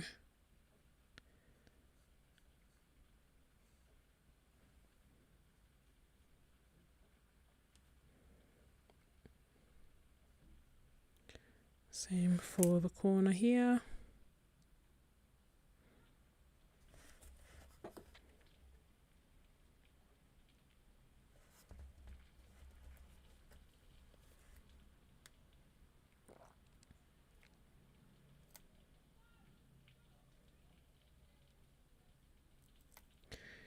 Are there any, so obviously it was really nice looking through the wish list that my members had, but I was also curious about wish lists and recommended colours that everyone in general had. Are there any colours that you're hoping for or waiting to go on sale or enjoying at the moment? I think it's getting to that point where I have a good number of colours and I just keep using my favourites, which is good. It's nice. I do think I need to be more intentional to use more of the colours that I have, especially because I get a lot of questions like, oh, this brand versus that brand. And obviously I can't know everything, but where possible, I would like to at least be able to help and answer.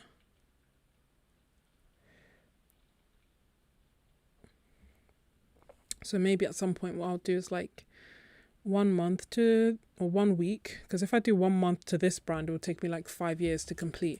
But maybe I'll do like 1 month, 1 week or 2 weeks to this brand, 2 weeks to that brand, and just paint with them and explore them. Because it was through doing that actually that I realized that I really enjoy Sennelier paints, but you know, just need to dedicate more time to using them.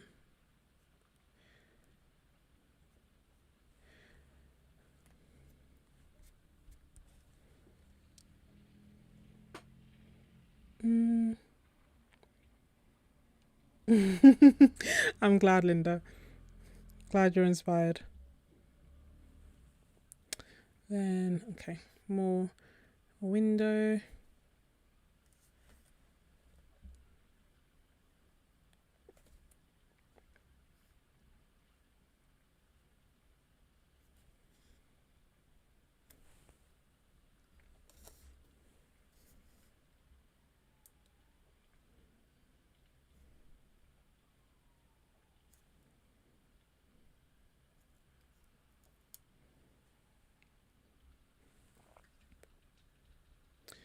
Then, don't know, I feel like the tops of the boat just need a little bit more something like detail or something to make it a little bit more interesting. Don't know what that is because I don't know what would be there.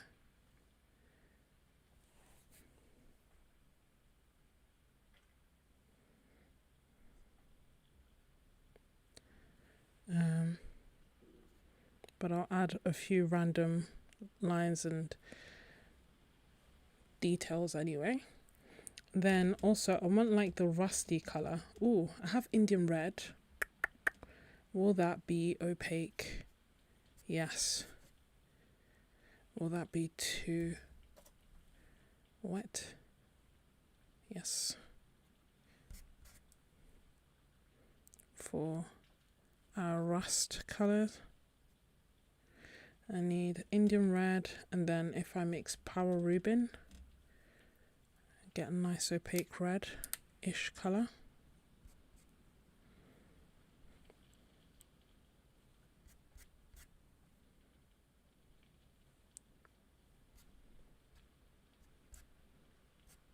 And then let's try that here and see.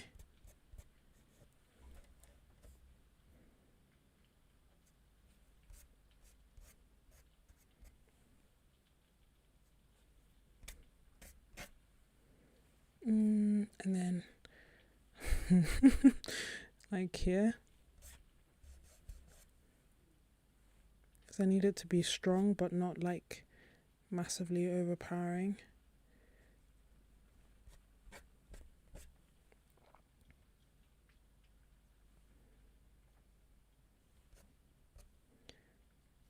I need a yellow, well, I guess if I had a cadmium yellow, I could do the equivalent. I feel like I need a yellow equivalent, you know?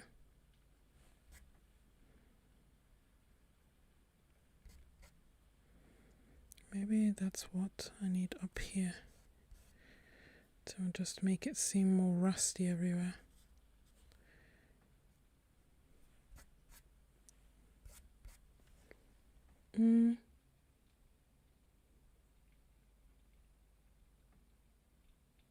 Antennas and poles. Yes, I will do that as well.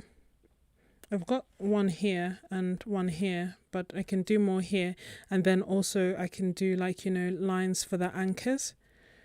But I like to do that when I feel like it's pretty much done.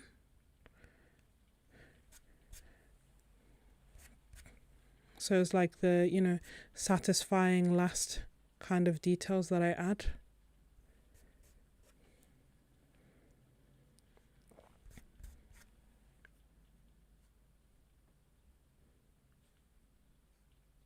I don't want all the lines to be even either. Okay, so I like the addition of the red. I wish I could, I don't have, is Hansa yellow medium opaque? I don't think it is. Let's see. Oh, it'll do. It'll do.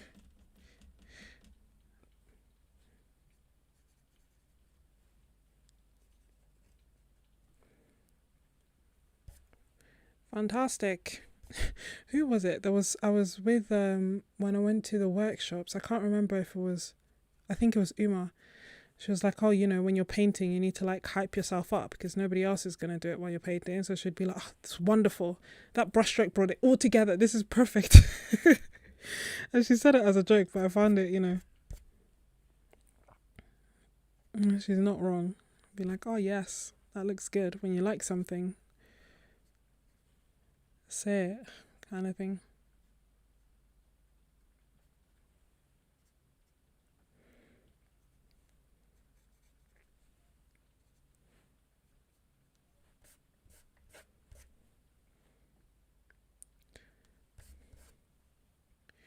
It's funny, this, I don't usually like smudging so much, but seems to be the theme for today.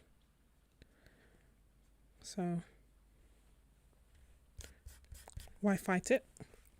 Okay, let's see. Is there anywhere else I can add this colour? It's quite nice. It is quite nice. And do we have any extra details that we want to add? Extra rust?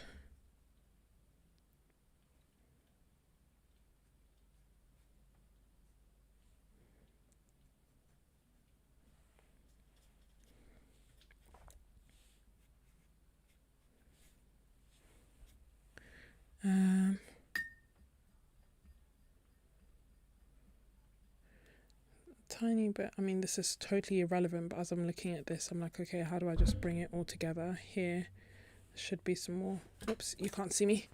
Right here should be some more green. Don't want it to just, you know, so we can at least see the end of that. And as you can see, my piece of paper, like my paper towel, has been invaluable in this painting session and helping me with water control.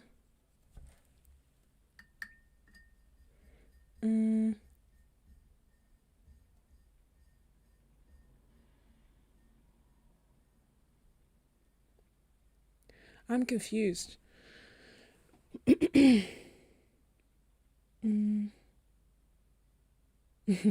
Yes, Danielle, we have to be our own cheerleaders sometimes. What did I miss about flowers?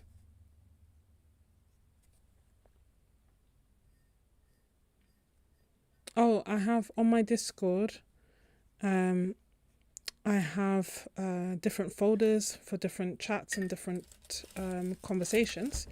Oh, where's my camera? For different chats and different conversations. And one of the sections that we have is all on references.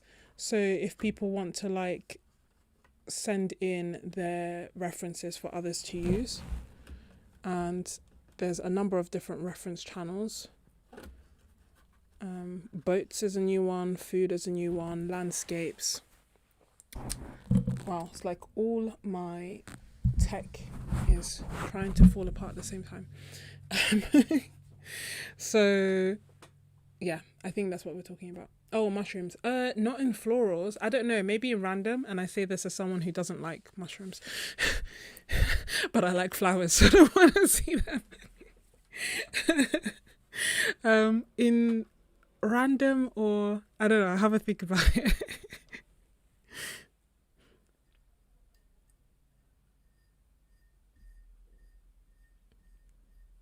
Like there's a, you know, the top one. Oh, other? Do I not have an other? I know people love mushrooms and find them cute. I find the like red toadstool ones that you see in children's cartoons, I find those cute, but the rest I find repulsive. Which I know is a me thing. It's not a general thing. It's just one of those weird quirks I have.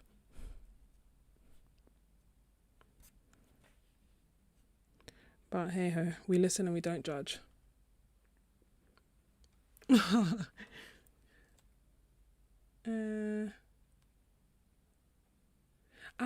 Yeah, okay, Danielle. So in the membership, oh my, sorry about that. So in the membership, you join the membership on Discord.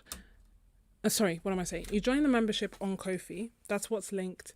And on the Ko-fi side, on the webpage, that's where you get access to the videos. That's where I will pin a post with the name of the month and have the dates for our Zooms, have the dates, have the replays for our previous Zooms, the videos that I've made that month, the doses of inspiration, the art challenges, all of that will be on that pinned post. In the Ko-fi shop, you'll be able to like search and use the filters to find past things that are older than 6 weeks. So past videos, past references,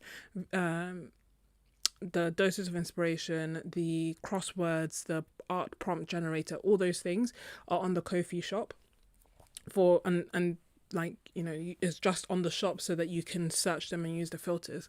So the stuff that's for you and for you to watch and for you to like join in the Zooms are on Ko-fi. Through Ko-fi, you get access to my Discord, which is kind of like my group chat. And on Discord, that's where we talk most days. And that's where you can like talk with me, and you can talk with, as in like chat type with me and with other members, and send in your art, your paintings or drawings, and talk about what supplies you're using, and talk about art deals, and also share reference photos and use other people's reference photos. So that is, the Discord is the community side of things, and the Ko-fi is the actual membership where everything else lives. but you only get access to my members Discord through my Ko-fi. I hope that makes sense.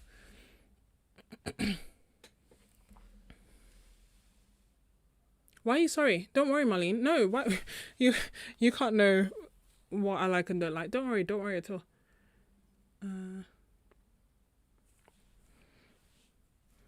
Don't be sorry. I very much know it's a me thing, and loads of people find them cute.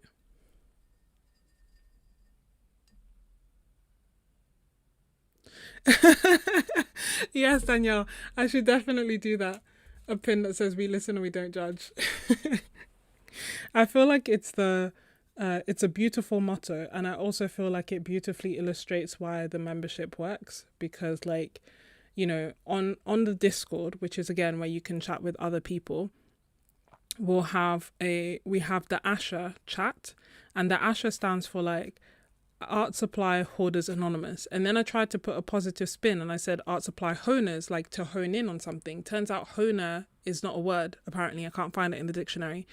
So if you've bought something, or you want to be talked into buying something, or you want to discuss something, you can just put it in there. If, however, you're like, oh, and then like, say for example, you're like, oh, you really want to buy these pencils, the Derwent pencils, for example, and you go and you talk about in Asha and you're like, I really want to buy these pencils. Should I buy them? Which ones are the best? Like, we'll dive in with them. Then you could we also have a chat called the no buy chat.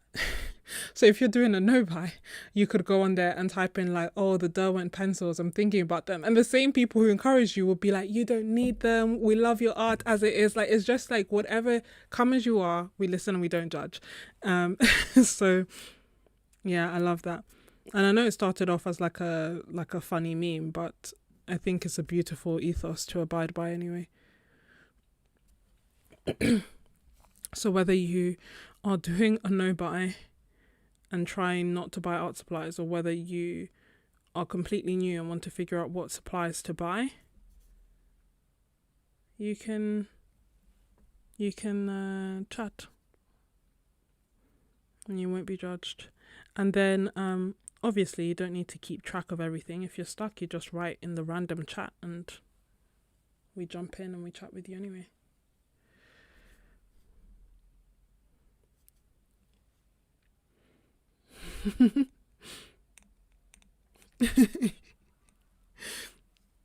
Yeah, I think so.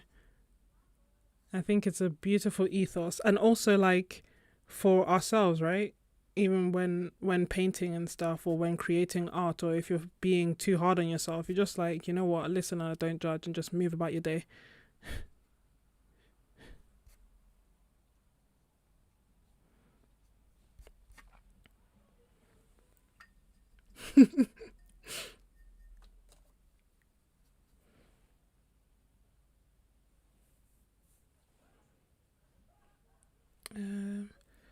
So looking at this, kind of curious, can you even see what I'm mixing? If I'm mixing up here, you can't. If I'm mixing down here, you can. Okay, well, the thought was nice. Just like a red-ish colour. Just want to make that shadow a little bit deeper, a little bit darker. You remember what I was saying about wanting to have like a clear distinction between the sand and the boat. La la la la la la la la la la la la la la la. Okay. Enjoy, Potato Pirate. Hey, Josh. Oh, wow. That's so funny. Did you enjoy Boattober? I was so tempted to do that. I told myself, like, I made the active decision not to do any art challenges during October because I just knew that I would be really busy and I didn't want to try and do it come what may and risk burnout. But I was very, very much tempted by Boattober.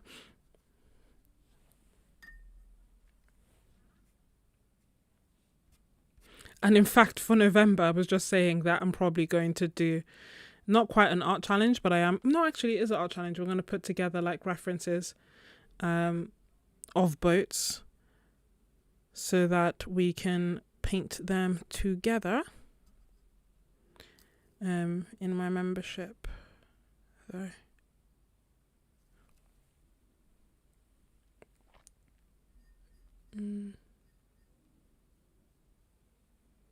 Oh, that's so good. That's the beauty of, art challenges done right. Like, you get to have a lot of fun, you improve. That's good.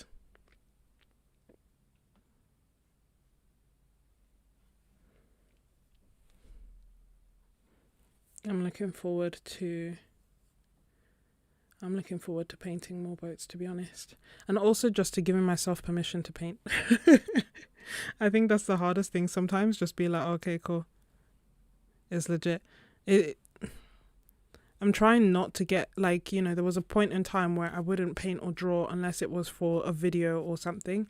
And then I found that to be quite damaging, actually. So then I started making an effort to paint and draw outside of recording, but it's tricky because sometimes it then means like, oh, I won't have a video, or I won't, but I've slowly but surely told myself that that's okay. If it means I miss a video, I miss a video. In the long term, in the long run, it is better to make time and enjoy creating, and that can't be creating for can't be a productive creating all the time. Sometimes you just gotta make things because you like it and you're having fun, I think, or at least I do. So, but I was saying that because also what happens is that sometimes I'll be like, oh, I'm so busy. But if I'm doing it for a live stream, or I'm doing it for you, then it feels like it's legit and I can create to my heart's content. So I honestly can't wait to paint boats non-stop. I like that because that looks like extra rust as well. I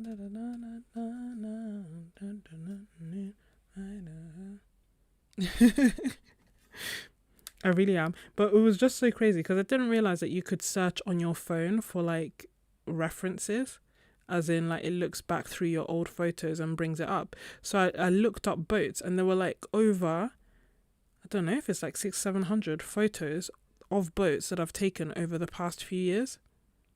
I was like, so this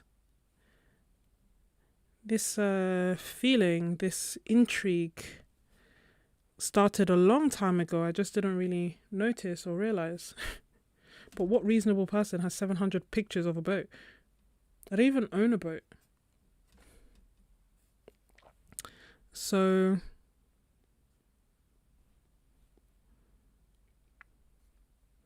it was a long time coming. I feel like I'm pretty much done in terms of like adding details.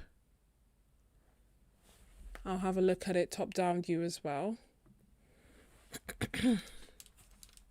Can you see like how much dabbing I did on here?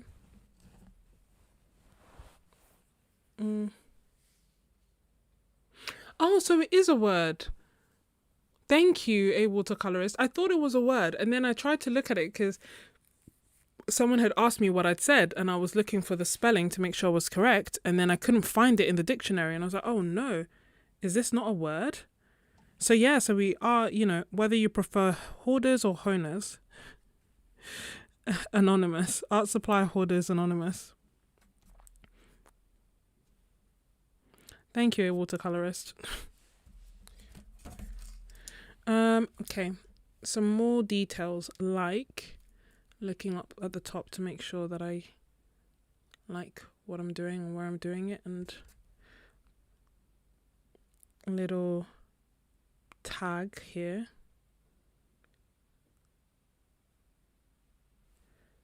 Oh, isn't that cute?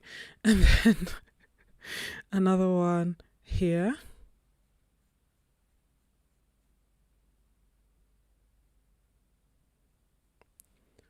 And maybe here I'll just put something light actually, so that there's a little bit more contrast. Something dark here. And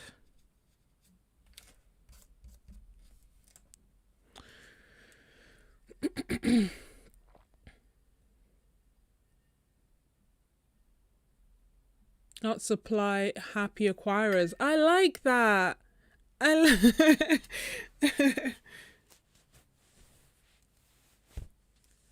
Oxford English Dictionary. Yeah, I don't know, because to me, to hone, like honing is a word, and to hone is a word. So I was looking for the noun of someone who hones in on a craft or a skill. But no one thought this is what they were signing up for when they came onto the live stream, right? Like noun, verb.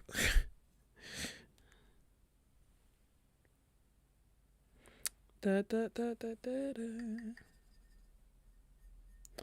So, okay, now that I'm looking at it up, I like it.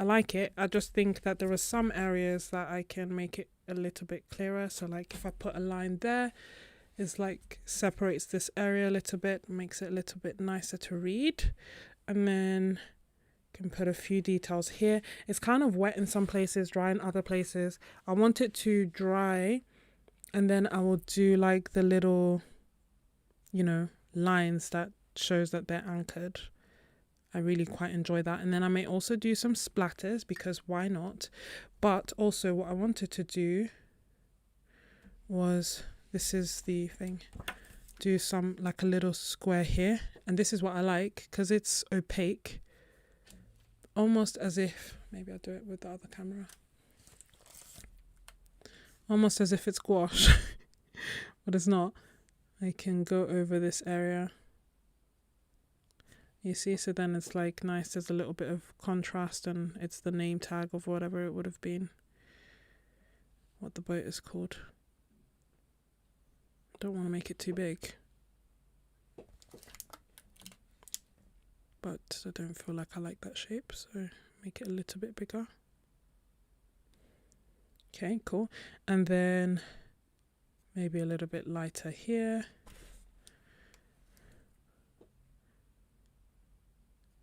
Here, and then because I have still quite a bit of that color on my brush, adding a little bit more, adding some water. Let's do some splatters. So hoping for the best. Not enough water. You see, just a few splatters, and because it's opaque, it will stand there. And my aim, there we go.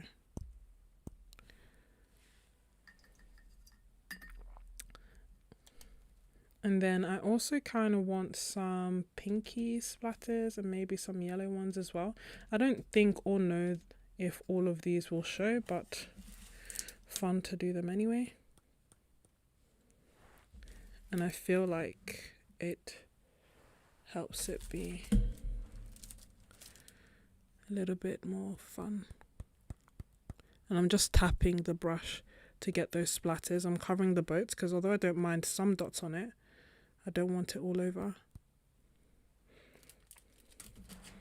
And some of that will blend in with the blue that I did and turn into purple. That's fine because I have plenty of purple here.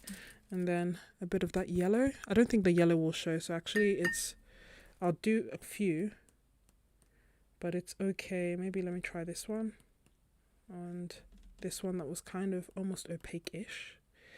Anyway, just a few, little bit of detail and interest. It went on that area that was kind of wet, so we'll see if I need to add something here.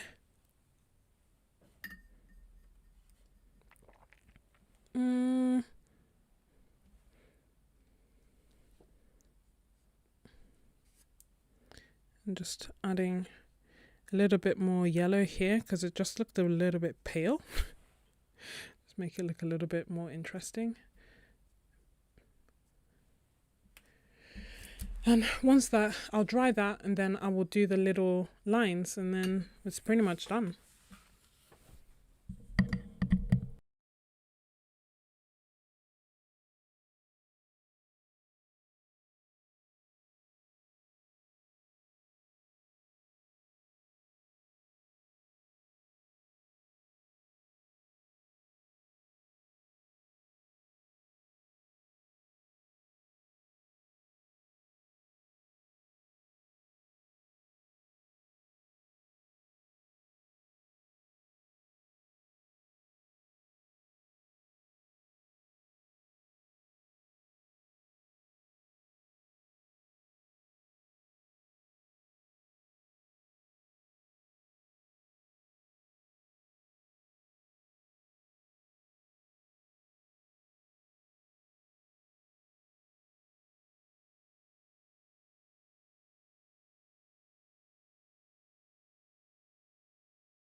So most of it is dry. Some of the splatters are not, but that's okay.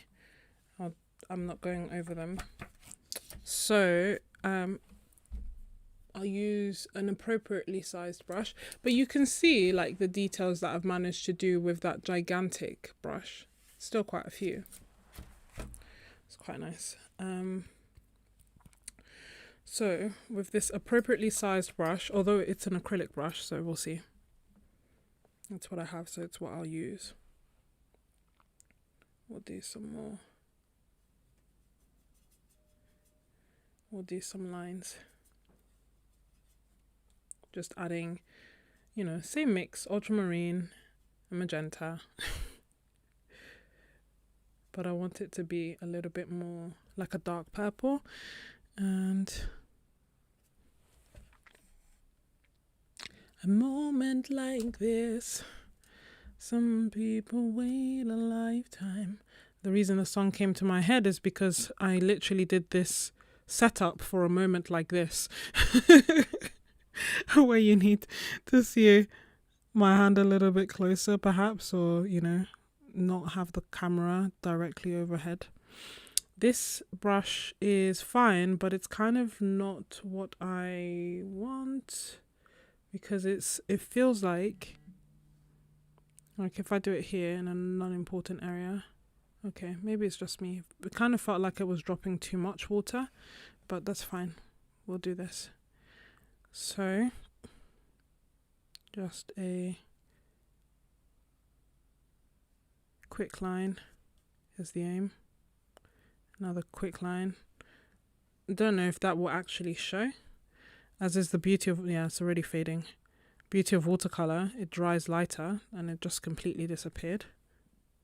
Why? Because it's so watery. So let me try and add more paint, less water, and then part of it will show from before, which is okay if you don't go exactly over it, because it'll almost look like a shadow, but I need it to be, if, do you see? If it's too much, I'll just go back to my gigantic brush and manage.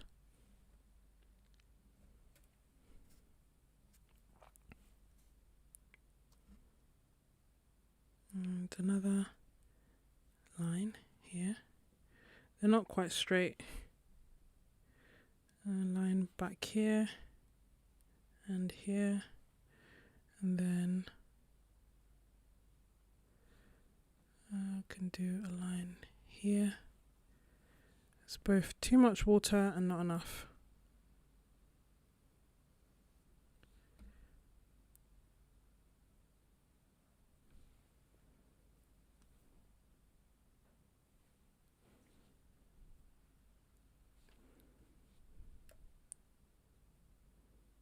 Right, that random dot, and then another line here. So these lines are obviously no longer making any sense. I'm just placing them where I want them. I don't think boats have like 18 anchors on them. And then now that I have this small brush, if there's anywhere that I wanted to do small details or like little flicks, then I will add them now that I have the opportunity.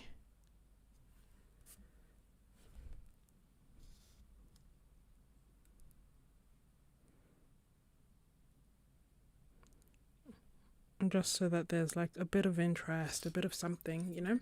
And then we can go back to our cobalt sea blue, like our nice opaque color. And again, if there's anywhere that needs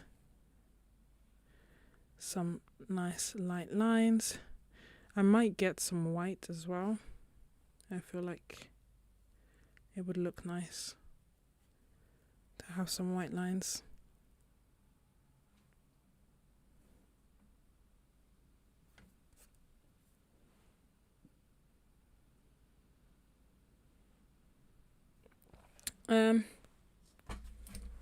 Sorry, I don't know how much of that you saw. I distracted myself.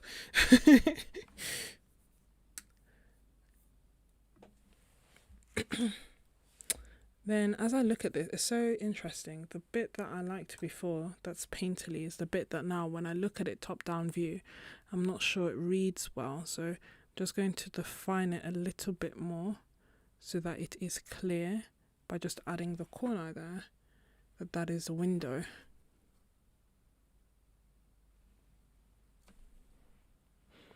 And then I think that might be good enough. I think I have a white pencil, but it's a Chinese white, Derwent Chinese white, but I'm still not like in love with it. My search for like an effective opaque white continues. The best luck I have had is with the Posca, but it's also temperamental. I've had times where it's like leaked and exploded from the back. It's just annoying. This is the Derwent Drawing Chinese white. I might just add a few, you know, like lines and details. It's not necessary, but it's fun. Which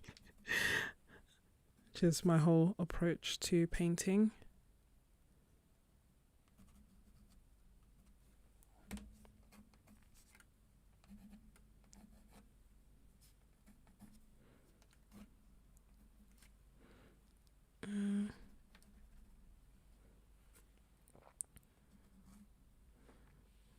Oh, I can add, maybe like do a line.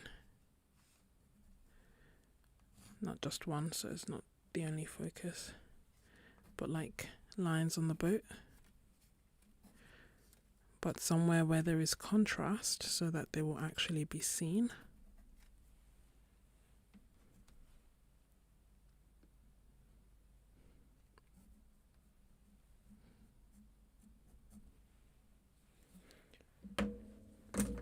Oh, what do you know? It worked. Okay, and then this is the boats. So you can see inspired by, but not directly copied. Now, I think the tape lifted in some places, so it's not going to be the most satisfying tape peel, but we'll try nonetheless. That one is good.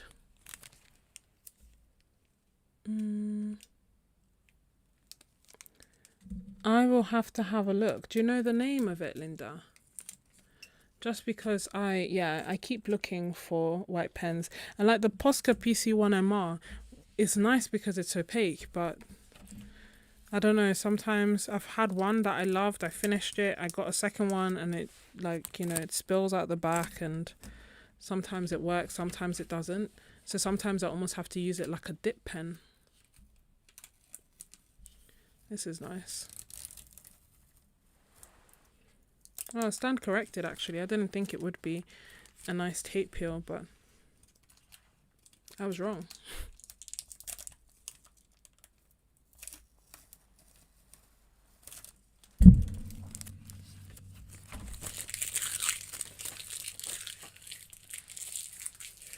So, where is...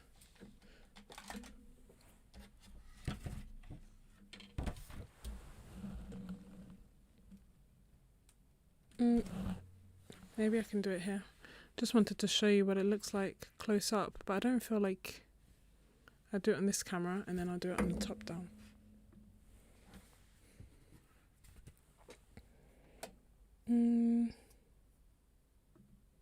Whoops. Uh-oh, that was me.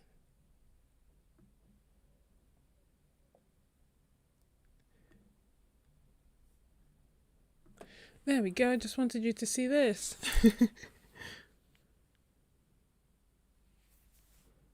With all the colours.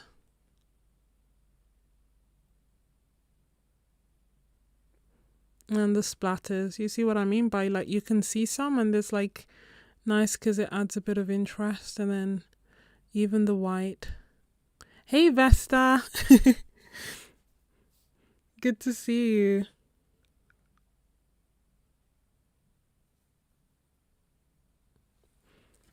There we go. Ignore the mess that I have on this side. We'll have little clean up afterwards. But yeah, that is pretty much it. I wonder if I should... I actually really like it. I really like the colours and the details. So that's good. Always good when you make something that you like, isn't it? No, thank you. Like, it's so satisfying. For me, I like I even thought about just doing a almost like an Instagram page of just the close-ups, and it would just be featuring like bits of paintings that perhaps as a whole painting don't necessarily make sense, but like this, for example, just parts of paintings that I find really satisfying to look at, even. Yeah, because that's what I love about watercolor. Well, let me put my face back so that you can see me as if I can remember how. Oh, there we go. Yeah, so I think that is a good place to leave you to your evening and to painting. I hope you have a wonderful weekend. General reminder again that I have put a link to the sales that are going on. The watercolor sale, Derwent sale, easel sale. You know, it's a party out there. It's a party. But also, more importantly, I've also put links to my art membership because from my experience, people like you who enjoy watching my lives tend to enjoy my membership as well. So I've linked it there just in case you're interested, and also if you're interested in making or supporting the Christmas shoeboxes, I'll leave a link to that in the description once the replay is up. But yeah, the brand of the white pen. Oh, thank you. Okay, thank you, Linda. Does anyone have any questions or any parting words before I end the stream?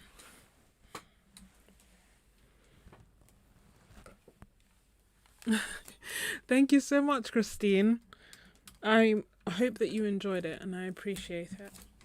I really like this one. It actually reminds me of the... Look at me, always distracting myself. Where did I put the other... Here. I did another painting of boats, of course. Oh, this is the painting that got rained on. And then... Oh, this is the painting that I did in the colour workshop. I did another painting. Oh, yes. I did this paintings. I really like them, but I loved this one, and I think I loved it for like the details, and that was messing around with lots of dry brush, and it kind of reminds me of this. They're all, I guess, they're all a similar color palette. I like what I like is the consistent theme. Vesta, yeah, Vesta, they're having a sale, so just have a look and see if it's a good time or good price to get it. Hopefully they'll also come on sale for Black Friday. But I don't know. I just wish they'd let us know and then I could plan accordingly. But I guess people wouldn't be making money that way, would they?